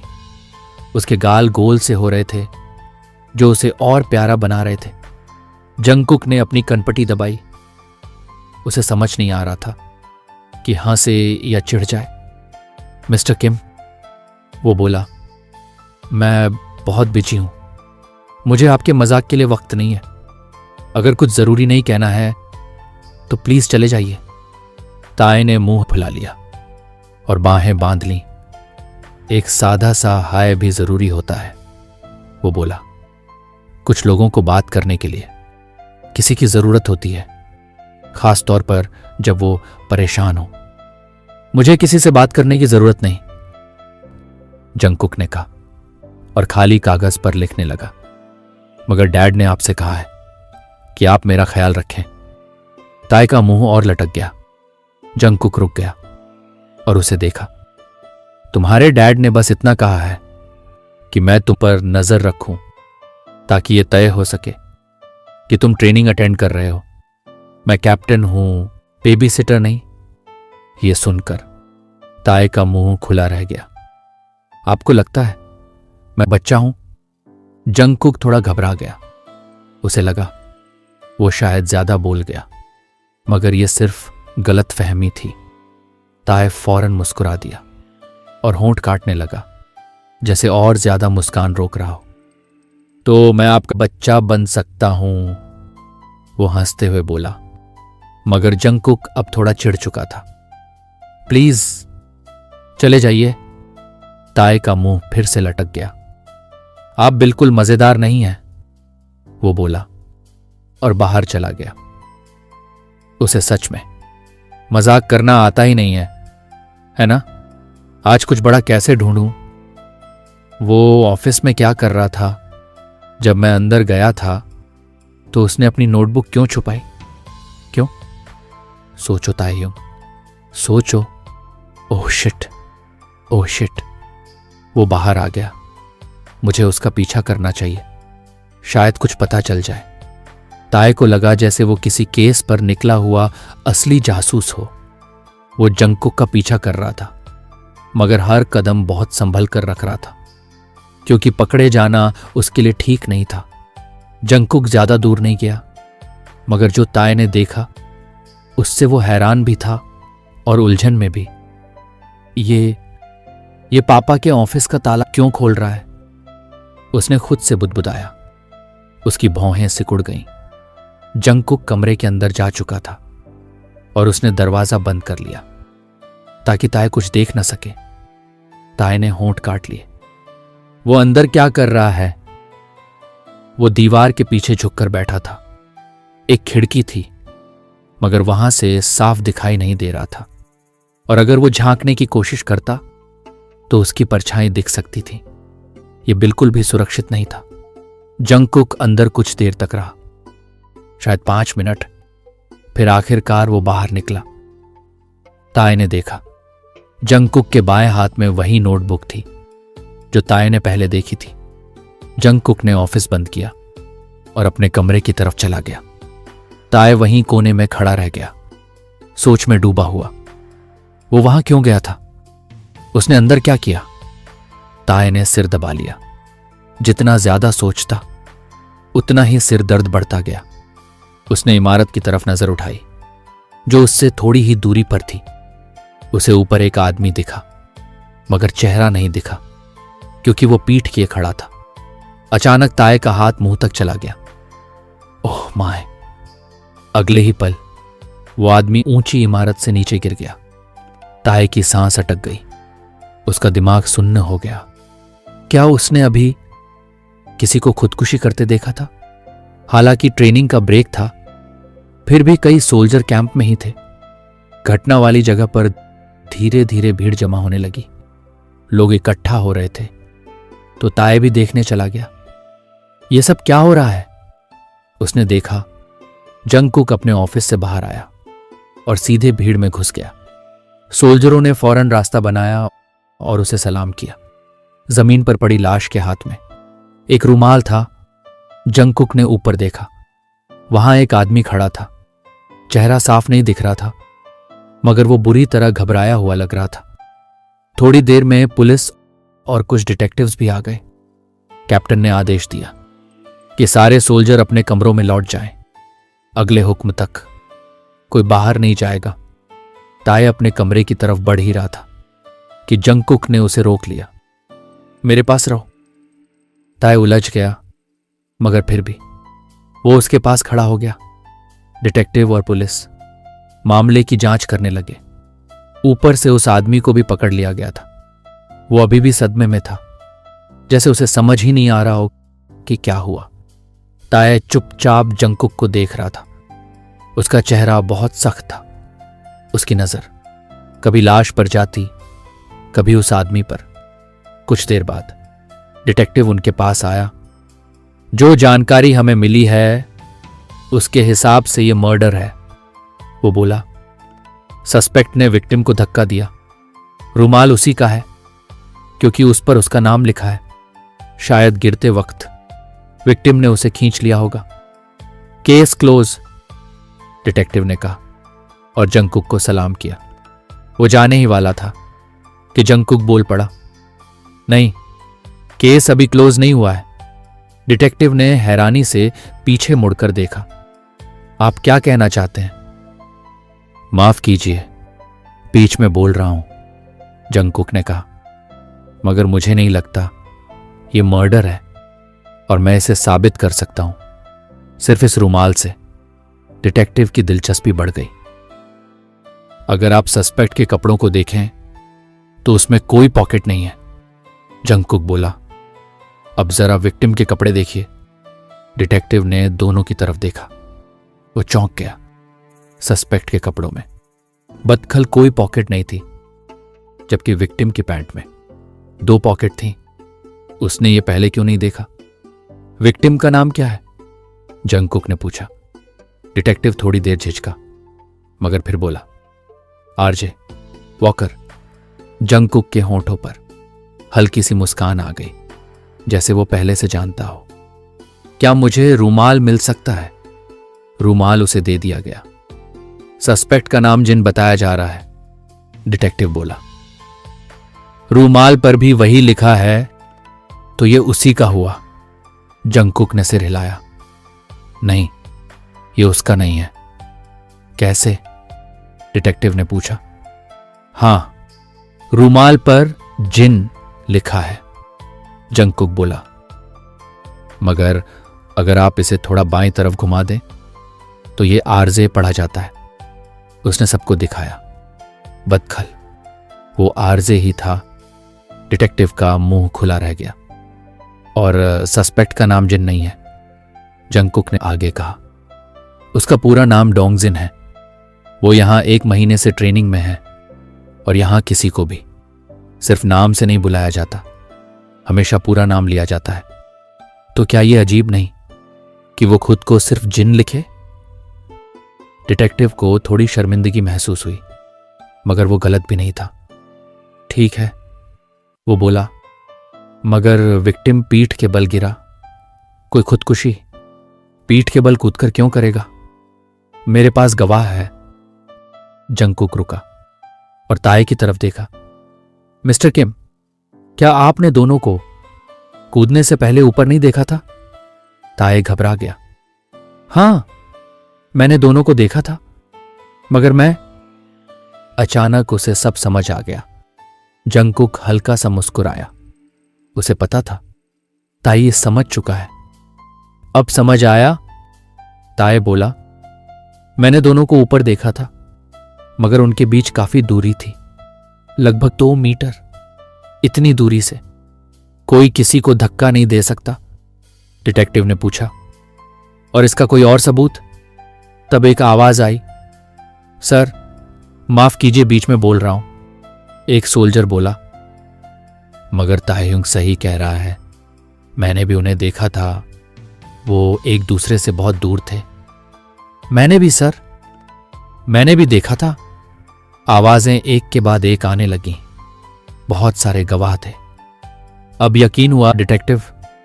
जंगकुक ने पूछा। डिटेक्टिव ने लंबी सांस ली। आपकी बात में दम है, वो बोला, मगर मैं इस पर और जांच करूंगा। धन्यवाद कैप्टन। क्राइम सीन साफ किया गया और सस्पेक्ट को भी ले जाया गया, क्योंकि जांच अभी बाकी थी। वो, ताए ने हैरानी में जंगकुक की बांह पर हल्की सी मार दी। आप तो डिटेक्टिव भी बन सकते हो। वो कमाल था। जंगकुक ने बस सिर हिला दिया। तुम्हें कैसे पता चला कि मैंने देखा था? ताए ने पूछा। जंगकुक बोला, तुम मेरा पीछा कर रहे थे। जब मैं ऑफिस में गया, मैंने तुम्हें दीवार के पीछे देख लिया था। ताए का मुंह खुला रह गया। क्या वो सच में इतना बुरा जासूस था? मैं ये नहीं पूछूंगा कि तुम मेरा पीछा क्यों कर रहे थे, जंगकुक बोला, क्योंकि मुझे पता है तुम मना ही करोगे। इतना कहकर वो चला गया, लेकिन ताए अपनी मुस्कान रोक नहीं पाया। तो इसका मतलब वो मुझ पर नजर रख रहा है? वो सच में मुझ पर ध्यान दे रहा है। वो बहुत कूल है और स्मार्ट भी। और कूल और स्मार्ट नहीं, सच में वो केस समझाते वक्त बहुत कूल और हॉट लग रहा था। ओके ताह्युंग, शांत हो जा। मगर उसकी समझ वाकई तेज है। उसने रूमाल में वो बात कैसे देख ली? उसने केस तो सुलझा दिया, मगर विक्टिम ने ऐसा क्यों किया? पीठ के बल कूदना, ये बहुत चालाकी थी, जैसे किसी ने उसे ऐसा करने का हुक्म दिया हो। मेरे दिमाग में बहुत सारे सवाल घूम रहे हैं। 20 अक्टूबर 1894, डियर डायरी। मुझे लगता है मुझे उस पर क्रश है। मतलब किसे नहीं होगा। अगर वो मेरे जमाने में होता तो यकीन है कई सीधे लोग भी अपनी सोच पर सवाल करने लगते। थोड़ी देर पहले मैं बिना वजह मुस्कुरा रहा था। वो केस बहुत दिलचस्प था और जो इसके पीछे है वो बहुत खतरनाक और ताकतवर है। मुझे पता है जब उसने इस केस में दखल दिया उसी पल से उसकी जान खतरे में थी। वो एक सोल्जर है तो उसकी जिंदगी वैसे भी खतरे में है, मगर मुझे महसूस होता है अब वो और भी गहरे खतरे में है। फिर भी अपनी सुरक्षा के बारे में सोचने की बजाय उसने उस ट्रेनी को बचाने की कोशिश की जिसे मैं भी बेगुनाह मानता हूं। 2 महीने बाद उसकी मौत होने वाली है। यह सोचकर मेरा दिल दुखता है, क्योंकि मैं ये सब अपनी आंखों से देखूंगा। सिर्फ मेरी ही मिशन क्यों है ये जानना कि उसके साथ क्या हुआ। मैं इतिहास क्यों नहीं बदल सकता। मुझे उसे बचाने से क्यों रोका गया है। मैं उसे बचाना चाहता था। हम बहुत करीब नहीं हैं, शायद अभी नहीं, मगर मैंने कभी किसी को इतना सच्चा और अपने लोगों और देश के लिए इतना समर्पित नहीं देखा। भविष्य में कैप्टन जियोनन जंगकुक जैसा कोई क्यों नहीं हो सकता। परेशान किम ताएह्युंग। ताए चुपचाप उसके पास गया। जंगकुक पीठ किए खड़ा था और इतना ध्यान लगाए हुए था कि पीछे किसी की मौजूदगी महसूस ही नहीं हुई। ताए ने झांक कर देखा, वो कुछ बना रहा था। ये बंदूकें क्यों बना रहा है, ताए ने मन में सोचा, मगर उसकी काबिलियत देख वो दंग रह गया। वही बैंगनी नोटबुक, वही नोटबुक जिसे लेकर ताए इतना उत्सुक था। वो जंगकुक के लिए बहुत खास लगती थी। थोड़ा टैलेंट मुझे भी दे दो। आवाज सुनते ही जंगकुक उछल पड़ा। वो इतना चौंका कि नोटबुक हाथ से गिरते गिरते बची। उसने पलट कर देखा और ताए को देख झुंझला गया। तुम क्या चाहते हो? उसने नोटबुक पीठ के पीछे छुपाते हुए पूछा। ताए ने होठों से नोटबुक की तरफ इशारा किया। तुम बंदूकें क्यों बना रहे हो? क्योंकि मुझे बनानी है। जंगकुक जाने लगा। ताए ने रास्ता रोक लिया। मुझे लगता है कोई और वजह भी है। जंगकुक दूसरी तरफ गया। ताए ने वो भी रोक दी। तुम मुझे नजरअंदाज क्यों कर रहे हो? मैं नजरअंदाज नहीं कर रहा। कर रहे हो? नहीं कर रहा। ताए बोलने ही वाला था कि वो ठिठक गया और ताए चाहता था कि इस बार इतिहास उसे छोड़ दे। जंगकुक उसे निकल गया, मगर ताए पीछे पीछे चलता रहा। अगर तुम सच में मर गए तो? ताए ने पूछा। मैं एक सोल्जर हूं, जंगकुक बोला। मैं मरने के लिए ही पैदा हुआ हूं। ताए का दिल और भारी हो गया। उसे यह सवाल नहीं पूछना चाहिए था।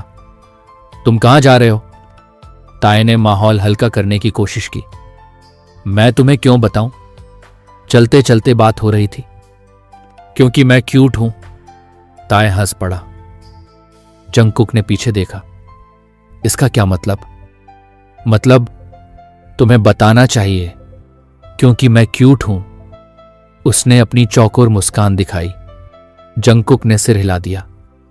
मुझे अपना काम करना है, वो बोला, और तुम ऐसे पीछे चलते रहोगे तो मैं नहीं कर पाऊंगा। कृपया अपने काम से काम रखो। ताए ने मुंह फुलाया। तुम बहुत बदतमीज हो। और वो मुड़कर चला गया। वो ज्यादा दूर नहीं गया था कि किसी ने उसे पुकारा। बोगम दौड़ता हुआ आया, अपनी गमी स्माइल के साथ। अरे, ताए का चेहरा खिल गया। अच्छा हुआ मिल गए, बोगम बोला। मैं हॉर्स राइडिंग कर रहा हूं, टिकी, चलोगे? ताए थोड़ा हिचकिचाया। मैं घोड़ा? कुछ गलत नहीं होगा, मैं वादा करता हूं। बोगम ने उसका हाथ पकड़ा। जंगकुक की नजर उस पर पड़ गई। वो उन्हें जाते हुए देखता रहा जब तक वो दूर नहीं हो गए। जंगकुक ने आह भरी। उसके दिल में अजीब सा एहसास था जिसे वो समझना भी नहीं चाहता था। वो सब झटक कर अपने काम में लग गया। दूसरी तरफ ताय घोड़े पर चढ़ते वक्त थोड़ा असहज था, मगर बोगम उसे पूरी तरह संभाल रहा था। ताय ने कांपती सांस छोड़ी। बोगम ने महसूस कर लिया। फिक्र मत करो, वो मुस्कुराया। हम बाहर नहीं जाएंगे, बस मैदान में। वो गोल गोल चलने लगे। धीरे धीरे ताय फिर से सहज होने लगा। मुझे माफ करना अगर मैंने तुम्हें इसमें खींच लिया, बोगम बोला, मगर जंग में हमें घोड़े चलाने पड़ते हैं। मैं बस चाहता था कि तुम फिर से सहज महसूस करो। ताय हंस पड़ा। इसीलिए मैंने खुद को मजबूर किया और अच्छा हुआ, अब थोड़ा सुकून है।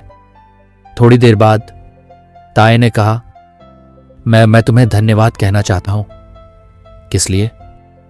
पिछले हफ्ते जंगल में मुझे बचाने के लिए। मुझे लगा था वो मेरा आखिरी पल है, मगर तुम आ गए। इसे मैं अपनी दूसरी जिंदगी मानता हूं। बोगम मुस्कुराया। सब ठीक है, बस अगली बार घबराना मत, दिमाग को मजबूत रखो। ताय ने उसे देखा। वो सच में फरिश्ते जैसा लगता था, हमेशा मुस्कुराता हुआ। कितना अलग किसी खास इंसान से। ताय ने अचानक इमारत की तरफ देखा। जंगकुक उसे देख रहा था। ताय ने हाथ हिलाया और मुस्कुराया। जंगकुक पलट गया। ताय हंस पड़ा। वो प्यारा था। वो सच में अपने पिता के हुक्म का पालन कर रहा था और ताय को खुद को सुरक्षित महसूस हुआ। उसे पता था जंगकुक हमेशा पास ही होगा, चाहे वो देख रहा हो या नहीं। जिंदगी में पहली बार ताय को इतना सुकून मिला था। काश मुझे पता चले उस नोटबुक में क्या है। पिछले कुछ हफ्तों से ताय उसका पीछा करता रहा। उसे फर्क नहीं पड़ा कि वो कितना साफ है, और वो शुक्रगुजार था कि जंगकुक अब इस पर कुछ नहीं कहता। मगर वो नोटबुक उसे बेचैन कर रही थी। उसमें जरूर कुछ था, कुछ ऐसा जिसे एक हीरो भी बचा कर रखता है। आज ताय ने तय कर लिया, आज वो अपने सारे सवालों के जवाब पाएगा। उसने एक योजना बनाई। उसे वो नोटबुक चाहिए। ताय रास्ते में उनसे टकराया। जंगकुक कॉरिडोर में चल रहे थे और हमेशा की तरह उनकी भौहें सिमटी हुई थीं। आज वो कुछ ज्यादा ही परेशान लग रहे थे। जंगकुक ने उसकी तरफ ध्यान नहीं दिया और चलते रहे, मगर ताय उनके पीछे पीछे चलता रहा। आपने आज कुछ खाया? उसने पूछा। नहीं। ताय का मुंह खुला रह गया। सुबह से? अब तो दोपहर हो गई है, आपको खाना चाहिए। लेकिन जंगकुक ने कोई जवाब नहीं दिया। ताय ने बात बदलने की कोशिश की। आज कहां जा रहे हैं?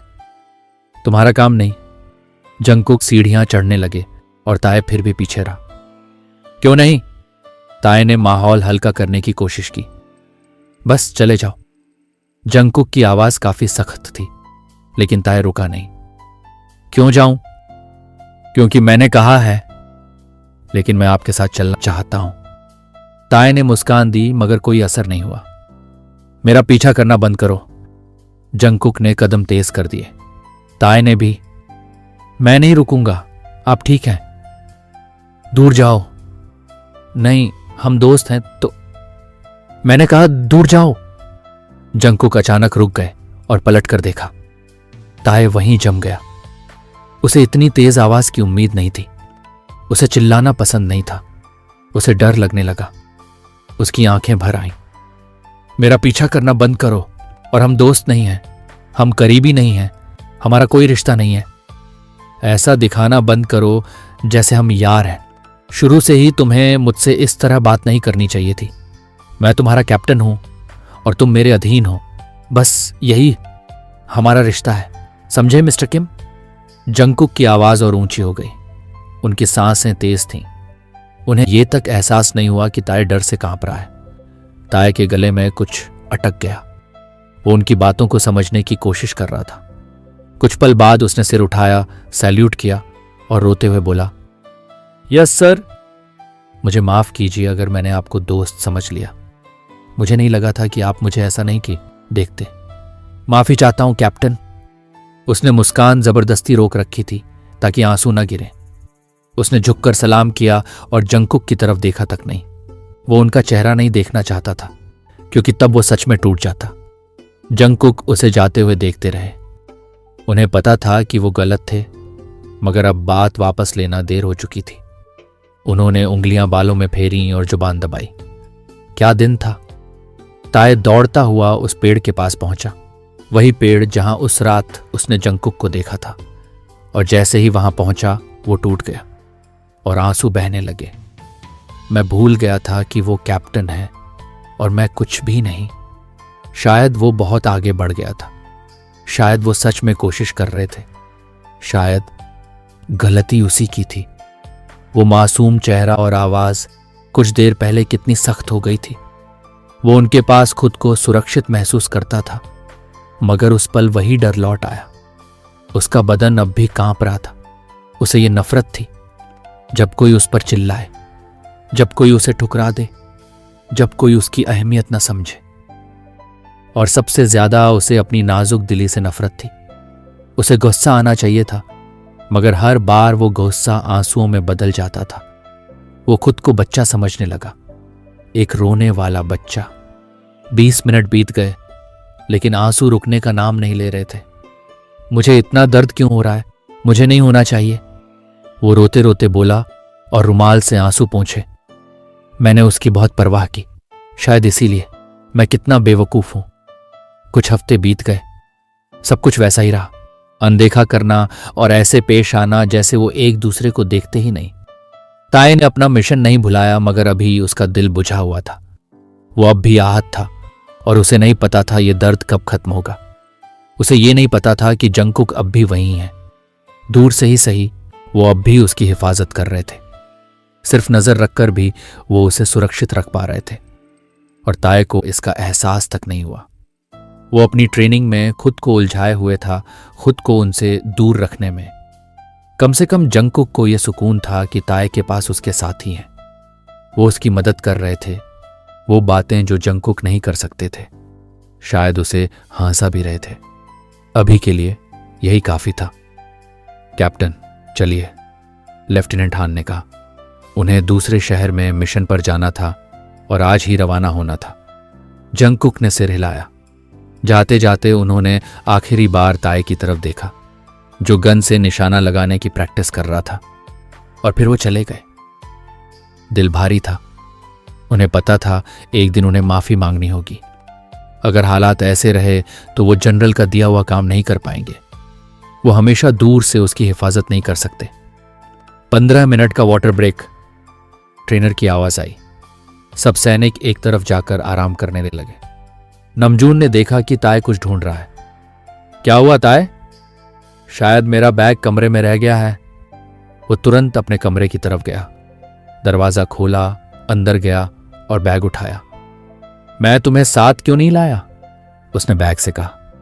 वो बाहर आया और दरवाजा बंद किया, लेकिन जाने से पहले ही किसी सख्त चीज ने उसके सिर पर जोर से वार किया। उसकी आंखों के आगे अंधेरा छा गया। मैं अपना बदन हिला भी नहीं पा रहा। ताए बुरी तरह कांप रहा था। उसका दिल आम से कहीं ज्यादा तेज धड़क रहा था और वो सच में घबरा रहा था। कौन नहीं घबराएगा? वो एक खाई के बिल्कुल किनारे था। एक भी गलत हरकत और वो सीधे नीचे फिसल जाएगा। उसे ऊंचाई से सख्त नफरत थी, इतनी ज्यादा कि इसमें मजाक जैसी कोई बात ही नहीं थी। उसने स्लेज को पीछे की तरफ धकेलने की कोशिश की ताकि वो कम से कम किनारे से दूर हो जाए, लेकिन इससे उल्टा हुआ। स्लेज और ज्यादा नीचे की तरफ फिसलने लगी। उसकी आंखों से आंसू बहने लगे। उसके हाथ और पैर बंधे हुए थे और उसके मुंह पर रुमाल कसकर बांधा गया था। दिल की तेज रफ्तार से उसे लगा वो किसी भी पल बेहोश हो जाएगा, लेकिन उसे पता था सिर्फ रोने से कुछ नहीं होगा। उसने अपने चेहरे और मुंह को हिलाने की कोशिश की और किसी तरह कामयाब हो गया। रुमाल अब उसकी गर्दन तक खिसक गया था। उसने गहरी सांस ली और चिल्लाने लगा, हेलो, कोई है वहां? उसकी आवाज खामोशी में खो गई। प्लीज मेरी मदद करो, मैं गिड़गिड़ाता हूं, प्लीज। उसने फिर चिल्लाया, लेकिन जवाब में सिर्फ उसकी गूंज लौटी। वो बार बार चिल्लाता रहा। अब उसकी आवाज भी दर्द करने लगी थी। उम्मीद धीरे धीरे टूट रही थी। कोई नहीं आ रहा था। सूरज ढलने लगा था। ये देखकर उसने थकी हुई सांस ली और फिर आंसू गिर पड़े। प्लीज प्लीज मेरी मदद करो। उसकी आवाज कमजोर पड़ गई थी, टूट रही थी। आखिरकार उसके पास ताकत ही नहीं बची और वो बस रोने लगा। मुझे ये सब क्यों झेलना पड़ रहा है? मैंने क्या किया है? वो रोते रोते बोला। तब उसकी नजर स्लेज के फर्श पर पड़े एक कागज पर पड़ी। वो उसके पांव के पास था और वो साफ पढ़ सकता था। अगर 30 मिनट के अंदर कोई तुम्हें बचाने नहीं आया तो यकीन आखिरी बार होगा जब तुम सूरज को देख पाओगे। ये पढ़ते ही उसकी बची खुची उम्मीद भी टूट गई। लेकिन उसके ख्यालों में एक शख्स आ गया, वही जिसे उसकी हिफाजत का हुक्म दिया गया था, वही जो हमेशा उस पर नजर रखता था, वही जिसके पास उसे खुद को सुरक्षित महसूस होता था, और वही जिसने उसे पहले कभी ना हुआ ऐसा दर्द दिया था। वो हल्की सी हंसी हंसा। वो मुझे क्यों बचाएगा? उसने कहा था वो मुझे दोस्त नहीं मानता। उसने कहा था हमारा कोई रिश्ता नहीं। वो कैप्टन है और मैं बस उसका अधीन। अगर मैं मर भी जाऊं तो उसे क्या फर्क पड़ेगा? वो खुद से बुदबुदाया। फिर भी दिल के किसी कोने में वो उम्मीद करता रहा कि वो आएगा, उसे बचाने आएगा। वो इंतजार करता रहा और करता रहा और करता रहा। रात हो गई, कोई नहीं आया। अचानक स्लेज हिली। वो फिर से नीचे की तरफ फिसलने लगी और इस बार रुकने का नाम नहीं ले रही थी। ताय बहुत डर गया, बहुत बहुत ज्यादा। शायद यही उसका आखिरी पल था। वो अपने दोस्तों का शुक्रिया तक नहीं कह पाया जिन्होंने उसे हंसाया था। वो अपनी मां को अलविदा तक नहीं कह पाया और सबसे आखिर में वो जंकुक को भी नहीं देख पाया। आंसू फिर बहने लगे। अब वो मान चुका था, अब उसका वक्त आ गया था। स्लेज किनारे के बिल्कुल पास पहुंच चुकी थी और वो नीचे गिर जाएगा। ताय ने आंखें बंद कर लीं। दिल भारी था, मगर वो जानता था कि अब उसे अपनी किस्मत कबूल करनी होगी। आखिरकार उसने एक अच्छी जिंदगी जी थी। स्लेज किनारे तक पहुंची और फिर खाई से नीचे फिसल गई। ताय की भौहें तनी हुई थीं जैसे ही उसने अपनी आंखें खोली। वो अभी भी रोशनी के लिए एडजस्ट कर रहा था। वो बिस्तर पर लेटा था और उसके चारों ओर परिवार खड़ा था। उसकी मां रो रही थी। शुक्र है, उसके पिता ने धीरे से कहा। योंगी परेशान दिख रहे थे लेकिन अब खुश भी थे और जेनी भी रो रही थी। मैंने सोचा था कि हम तुम्हें खो देंगे, उसने अपने आंसुओं के बीच कहा। ताय दूसरी तरफ अभी भी उलझन में था। मैं कहां हूं? उसने पूछा, सिर में दर्द महसूस करते हुए। तुम हमारे घर में हो, ताय, युंगी ने कहा, और धीरे धीरे ये ताय के दिमाग में उतर गया। अंतिम चीज जो उसे याद थी वो खाई थी। स्लेज लगभग गिर रही थी और वहीं उसने बेहोश हो गया था। उसके बाद की कोई बात याद नहीं। हनी, ज्यादा मत सोचो, ठीक है? अब तुम सुरक्षित हो, सब कुछ बोगम की वजह से। ताय की कानों में नाम सुनकर हलचल हुई। पी बोगम? उसने हिचकिचाते हुए पूछा। बोगम तुम्हें घर ले आया। उसने कहा कि तुम्हें जंगल में स्लेज पर बंधा पाया। 2 दिन हो चुके हैं, उसके पिता ने बताया। ताय को थोड़ी निराशा हुई क्योंकि जिस व्यक्ति का वह इंतजार कर रहा था वही उसे बचाने वाला नहीं था। उसने धीरे से सिर हिलाया, दिल में दर्द महसूस करते हुए। क्यों मैंने इतनी उम्मीद कर ली? मुझे नहीं करनी चाहिए थी। शायद उसे सच में फर्क नहीं पड़ा, उसने सोचा। अच्छी बात है कि तुम्हें कोई जख्म नहीं है। चिंता मत करो, मैं इसे छोड़ने नहीं दूंगा। वादा है मैं उस शख्स को ढूंढूंगा जिसने ये किया। ताय ने चतुर मुस्कान दी। वो अभी भी ट्रॉमा में था और दर्द उसे और परेशान कर रहा था। चलो, मैंने तुम्हारे लिए खाना तैयार किया है।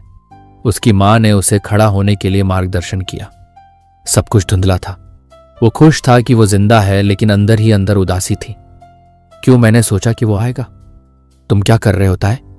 खुद को संभालो। मैं ये दर्द और नहीं सह सकता। कृपया मुझे भविष्य में वापस ले आओ। अगले दिन, ले लो, ये बोगम को दे देना, ठीक है? सुनिश्चित करना कि वो इसे पाए, और सभी मेरे थैंक यू भी कह देना। उसकी मां ने घर का बना खाना टॉपर में दिया। हां, मैं दूंगा। ताए ने सब कुछ अपने बैग में रखा और कैंप लौट गया। उसके माता पिता वास्तव में उसे अभी जाने देना नहीं चाहते थे, लेकिन देश में सैनिक होना जरूरी था, इसलिए उनका कोई विकल्प नहीं था। क्या मैं उसे वहां देखूंगा? उसके विचार बिखरे हुए थे और उसे खुद से नफरत थी कि फिर से जंगकुक के बारे में सोच रहा था। उसने लंबी सांस ली और ये उसे पागल कर रहा था। जैसे ही वह कैंप में पहुंचा, होसोक दौड़ते हुए उसे गले लगा लिया। तुम वापस आ गए, उसने रोते हुए कहा। बाकी दोस्तों ने भी उसे देखा और गले लगाया। अब वो पूरी तरह से घिर गया। अरे अरे रुको। ताए ने उनके कंधों को थपथपाया और हंसा। मैं सांस नहीं ले पा रहा। अच्छा है कि तुम सुरक्षित हो, हमें तुम्हारी बहुत याद आई, सौजिन ने रोते हुए कहा और ताए हंस पड़ा। अरे बस 2 दिन हुए हैं। वे थोड़ी देर बातें करते रहे, फिर ताए को कुछ याद आया। बोगम कहाँ है? मुझे उससे बात करनी है, उसने पूछा। उन्होंने बताया कि वो उनके कमरे में है। जैसे ही वह कमरे में पहुंचा, उसने देखा कि बोगम कपड़े बदल रहा है। ताए ने सांस रोकी और तुरंत नजर हटाई। क्यों तुम नजर हटा रहे हो? तुम भी तो लड़के हो, बोगम ने पूछा और तुरंत अपनी टॉप पहन ली। रुकिए, ताए हियोंग? उसने पूछा। ताए ने हल्के गुलाबी चेहरे के साथ उसकी ओर देखा। बोगम ने तुरंत मुस्कुराया और ताए को गले लगा लिया। शुक्र है तुम ठीक हो। ताए इस हिलचल पर स्तब्ध रह गया और उसका चेहरा और गर्म हो गया। बोगम ने गले को तोड़ा और ताए ने मुस्कान लौटाई। हाँ, सब कुछ तुम्हारी वजह से है। ताए ने अपना हाथ बढ़ाया और अपनी मां का बनाया हुआ तोहफा उसे दिया। मेरी मां ने ये बनाया, ये उनका धन्यवाद है। बोगम थोड़े हैरान हुए। धन्यवाद? लेकिन मैं इसे नहीं ले सकता। नहीं, मेरी मां ने जिद की है, तुम्हें इसे लेना चाहिए। और हां, मैं तुम्हारा फिर से धन्यवाद करना चाहता हूं कि तुमने मुझे बचाया। बोगम ने सिर हिलाया और ताए ने जल्दी से तोहफे उसके हाथों में रख दी। ये सब तुम्हारा है और चाहे तुम इसे लो या ना लो, लेना ही पड़ेगा। ताए ने अपनी बॉक्सी मुस्कान दी। बोगम कहीं और देखकर मुस्कुराया। ओ ठीक है फिर। ताए ने सोचा, अच्छा हुआ अभी तक मैंने उसे नहीं देखा। शायद वो अपने ऑफिस में कागजों का काम कर रहा होगा। मुझे उसके बारे में सोचना बंद करना चाहिए और अब ट्रेनिंग पर ध्यान देना चाहिए, फिलहाल के लिए। आज की ट्रेनिंग आखिरकार खत्म हुई। ताए थकान महसूस कर रहा था, लेकिन अब सह सकता था क्योंकि वो कुछ हफ्तों से ट्रेनिंग कर रहा था। कभी कभी वो इधर उधर देखता और कोशिश करता कि कहीं कोई उसे देख रहा है या नहीं, लेकिन ये बस खुद को चोट पहुंचाने जैसा था। जंगकुक कहीं नहीं था। अचानक उसने देखा कि बोगम बेंच पर बैठा है और खाली जगह को देख रहा है। ताए ने सोचा पास जाए क्योंकि वो खुद में खोया हुआ लग रहा था। क्या सोच रहे हो? ताए ने पूछा और उसके बगल में बैठ गया। बोगम अचानक आवाज सुनकर झिझका, फिर धीरे से सांस ली। क्या हुआ? बोगम अपनी उंगलियों से खेल रहा था। वो घबराया हुआ लग रहा था। अरे सब ठीक है, बताओ ना, ताए ने उसे हौसला दिया। उसने फिर से एक लंबी सांस ली। ताए, मुझे तुमसे कुछ कहना है। ताए की जिज्ञासा बढ़ गई। ये उसके लिए जरूरी लग रहा था कि वो इतना परेशान है। क्या है? बोगम झिझक रहा था। ताए जिज्ञासु था लेकिन दबाव नहीं डालना चाहता था। उसने शुरू किया, मैं ही तुम्हें घर लाया था, लेकिन मैंने तुम्हें बचाया नहीं। ताए उसकी बात सुनकर स्तब्ध रह गया। वह 1 सेकंड के लिए चुप रहा। माफ कीजिए। बोगम ने उसकी ओर देखा। उसका चेहरा परेशान था। तुम्हें बचाया जिसने, वो कप्तान जो जंगकुक था। ताए बहुत उलझन में और दर्द में था। क्या उसने सही सुना? क्या मतलब? मैं समझ नहीं पा रहा, उसने नर्वस होकर कहा। फ्लैशबैक। सड़क पर कोई नहीं था क्योंकि रात हो चुकी थी। सिर्फ टॉर्च की रोशनी और झिंगुर उनकी साथी थे। जंगकुक के दिमाग में बहुत कुछ था। वह सो रहे ताहियों को अपने बाहों में उठा रहा था और खुश था कि वह सो रहा है। वो बहुत चिंता में था। उसका पैर किनारे से फिसला और लगभग गिर गया, लेकिन उसका घुटना सहारा बना और वो घुटनों के बल टिक गया। लेकिन ये इतना सौभाग्यशाली नहीं था क्योंकि घुटने में गोली लगी थी। आह, उसने कराहते हुए कहा। उसका शरीर कांप रहा था। उसके चेहरे, बाजुओं और घुटनों में कई जख्म थे। उसने सांस ली और अपनी बाईं ऊर्जा इकट्ठा की उठने के लिए। उसके जख्म दर्द कर रहे थे। उसके घुटने में 2 गोली के निशान थे और हाथ पर एक गोली की खरोंच। लेकिन उसने हार नहीं मानी। उसे पहले ताहियों की सुरक्षा सुनिश्चित करनी थी। वो दर्द सहता रहा जब तक कि आखिरकार कैंप तक नहीं पहुंच गया। गेट पर खड़े सैनिक तुरंत उसके चेहरे को पहचान गए और गेट खोल दिया। भाग्य से बोगम उन सैनिकों में से एक था। उसने तुरंत उसे बुलाया। सर, आप घायल हैं, आपको घोड़े तैयार करो जल्दी। बोगम तुरंत घोड़े के पार्किंग एरिया में दौड़ा और कोई भी घोड़ा पकड़ लिया। उसे बैठा दो, जंगकुक ने आदेश दिया और बोगम ने सावधानी से ताए को घोड़े पर बिठाया। बोगम भी घोड़े पर सवार था और ताए उसके सहारे झुक रहा था। उसे घर ले जाओ, कृपया सुनिश्चित करना कि सुरक्षित घर पहुंच जाए। उसकी आवाज कमजोर थी और सांस लेने में तकलीफ हो रही थी। दूसरे सैनिकों ने मिलिट्री डॉक्टर को बुलाया। वह आया और जंगकुक की मदद की। बोगम ने सलाम किया और जाने ही वाला था कि जंगकुक ने कहा, अगर उसके परिवार ने पूछा, कहना कि तुमने उसे बचाया। कहना कि तुमने उसे जंगल में स्लेज पर बंधा पाया, खाई के पास। बोगम का मुंह खुला का खुला रह गया। उसे नहीं पता था कि ऐसा क्यों कहा जा रहा है। परे सर, मैंने तो। कृपया, मैं तुम पर भरोसा कर रहा हूं मिस्टर पार्क। बोगम ने पहले झिझक महसूस की, लेकिन आखिरकार उसने सलाम किया। सर, हां सर, और चला गया। जंगकुक को क्लिनिक में ले जाया गया। उसके दर्द की वजह से कई कराहें सुनाई दी। बहुत ज्यादा और असहनीय था। क्या हुआ कप्तान? डॉक्टर ने पूछा, लेकिन जंगकुक चुप रहे। तुम्हारे पास इतने जख्म हैं, ये सब कहां से? फिर भी कोई जवाब नहीं। मैंने सुना कि तुम अचानक दूसरे शहर भाग गए। क्या तुम जानते थे कि तुम्हें मेजर बनाया जाने वाला था? लेफ्टिनेंट तुम्हें सरप्राइज देने वाला था, लेकिन तुम भाग गए। इलाज के बाद वह बहुत सारे बैंडेज के साथ अपने ऑफिस गया। कुछ मिनट इंतजार किया और आखिरकार जिस व्यक्ति का वह इंतजार कर रहा था वह आया। सर, बोगम ने सलाम किया और ऑफिस में प्रवेश किया। रिपोर्ट, जंगकुक ने आदेश दिया। वो बिल्कुल ठीक है सर, मैंने उन्हें बताया जो आपने कहा। मिस्टर किम अभी भी बेहोश हैं, लेकिन मुझे लगता है कि जल्दी ही ठीक हो जाएंगे। जंगकुक ने धीरे से सिर हिलाया। अब वह सांस ले सकता था, ये जानकर कि ताए सुरक्षित है। अगर ज्यादा मुश्किल नहीं है, बताइए कि आपने मुझे क्यों कहा कि मैंने उसे बचाया। जंगकुक अपनी कुर्सी पर झुके और जवाब सोचा, बिना बताए कि वास्तव में क्या हुआ। वो मुझे नफरत करता है, उसने शुरू किया। अगर उसे पता चला कि मैंने उसे बचाया, उसे अच्छा नहीं लगेगा। और कृपया किसी को मत बताना। बोगम ने धीरे से सिर हिलाया और चला गया। फ्लैशबैक खत्म। ताए के आंसू तब भी थमने का नाम नहीं ले रहे थे जब बोगम ने उसे सच बताया।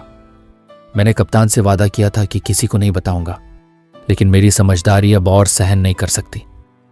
तुम्हें धन्यवाद उसी को देना चाहिए। उसने अपनी प्रमोशन नहीं ली क्योंकि वह तुम्हें बचाने भाग गया। ताए ने अपना मुंह ढक लिया और जोर जोर से रोने लगा। उसे नहीं पता था कि क्या महसूस करे और क्या सोचे। उसके ख्याल बिखरे हुए थे और दिल तेजी से धड़क रहा था। सोचना ही दर्द दे रहा था कि उसने सोचा कि वह कभी परवाह नहीं करता, लेकिन अब पता चला कि वह हमेशा वहां था। वो कहाँ है? ताए ने खुद को संभालते हुए पूछा। वो अपने ऑफिस में है। इतना सुनते ही वह तुरंत खड़ा हुआ और उस जगह की तरफ दौड़ा जहां जंगकुक हमेशा रहता है। उसने अपने होंठ काटे, रोने से रोकने की कोशिश करते हुए। वह नहीं चाहता था कि जंगकुक देखे कि वह रो रहा है, लेकिन जैसे ही उसने दरवाजा खोला, जंगकुक पीठ के साथ खड़ा था और तुरंत मुड़ा जब उसने दरवाजा खुलते सुना। उसके चेहरे के जख्म अब भी दिखाई दे रहे थे। हाथ और कोहनी पर बैंडेज अभी भी थे। वो बहुत घायल लग रहा था और यह देखकर ताए फूट फूट कर रो पड़ा। ताए ने पास रखी तकिया उठाई और जंगकुक की तरफ फेंक दी। वह गुस्से में चिल्लाया, जंगकुक ने कोई जवाब नहीं दिया। शायद उसके पिछले हफ्ते के काम का यही परिणाम था। मैं तुमसे नफरत करता हूं कि तुम अभी भी परवाह करते हो। मैं तुमसे नफरत करता हूं कि तुमने मुझे बचाया। मैं तुमसे नफरत करता हूं कि तुमने मेरे एहसासों के साथ खेला।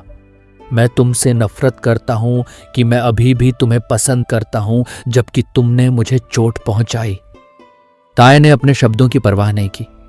वह गुस्से में था, लेकिन साथ ही उसका दिल भी दुख रहा था। वह उसे चिल्लाना चाहता था, उसे किक मारना और पुल से फेंकना चाहता था, लेकिन जंगकुक को इन सब जख्मों के साथ देखकर उसका दिल कमजोर हो गया। वह तुरंत उसके पास गया और उसका चेहरा पकड़कर जख्म देखे। तुम ठीक हो? अभी भी दर्द हो रहा है? जंगकुक ताय के हाथ की ठंडक और कांपते हुए हाथ को महसूस कर सकता था। उसकी आंखों में चिंता थी। उसने उसके हाथ को देखा। किसने तुम्हें ये चोट दी? ये लोग कितने निर्दयी हैं। वह अपने रोने के बीच बोल रहा था। उसने घुटनों के बल झुककर जंगकुक की पैंट का किनारा उठाया और घुटने को देखा। तुम ठीक नहीं लग रहे, तुम्हारे इतने जख्म हैं। ताय चौंक गया जब उसने जंगकुक को अनजाने में प्यार भरी मुस्कान देते देखा। उसका दिल धड़क उठा। तुम क्यों मुस्कुरा रहे हो? क्या ये मजाक है? मैं परेशान हूं और तुम बस मुस्कुरा रहे हो। ताय गुस्से में बोला और खड़ा हो गया। उसने अपने आंसू गुस्से में पोंछे। जानते हो क्या, तुम माफ करना। उसके शब्दों ने उसे रोक दिया। वह उम्मीद नहीं कर रहा था कि जंगकुक ऐसा कहे। मैं पिछले हफ्ते जो किया उसके लिए माफी भी चाहता हूं। मैं कभी भी ऐसा करने का इरादा नहीं रखता था। बस उस दिन मैं बहुत तनाव में था। शायद मैंने गुस्सा तुम पर निकाला। मैं सच में माफी चाहता हूं। ताय का दिल उसके शब्दों पर पिघल गया। वह वास्तव में ईमानदार लग रहा था। ताय ने अपनी नाक खुजाई और खुद को संभाला। तो अरे हम दोस्त हैं? ताय ने शर्माते हुए पूछा। जंगकुक अपनी मुस्कान रोक नहीं पाया। मैं हमेशा तुम्हें दोस्त ही मानता हूं। ताय उसके शब्दों से चौंक गया और तुरंत मुस्कुरा दिया जब उसने जंगकुक की मुस्कान देखी। यह पहली बार था जब उसने उसे मुस्कुराते देखा और वह बहुत खूबसूरत था। दोस्त हैं हम। ताय अभिभूत हो गया। उसने मुस्कान दी लेकिन अपने आंसू नहीं रोक पाया। जंगकुक चौंक गया जब ताय अचानक उसे गले लगा लिया। वह उससे थोड़ा ऊंचा था। जंगकुक को समझ नहीं आया कि क्या हो रहा है। उसका दिल इतनी तेजी से क्यों धड़क रहा है। बस ताययुंग है। ताय ने सूंघना शुरू किया, यह बताने के लिए कि वह रो रहा है। उसका चेहरा जंगकुक के कंधे पर था। मैंने तुम पर शक किया, माफ करना। ताय रुका। मैंने सोचा तुम कभी परवाह नहीं करते। मैंने सोचा मैं तुम्हारे लिए मायने नहीं रखता। मैंने सोचा। ताय चौंक गया जब जंगकुक ने उसे वापस गले लगा लिया। तुमने क्या सोचा? जंगकुक की आवाज नरम और सहायक थी, जैसे वह चाहता हो कि केवल ताय इसे सुने। ताय गुत्थम गुत्था हो गया। मैंने सोचा कि तुम नहीं आओगे और मुझे बचाओगे।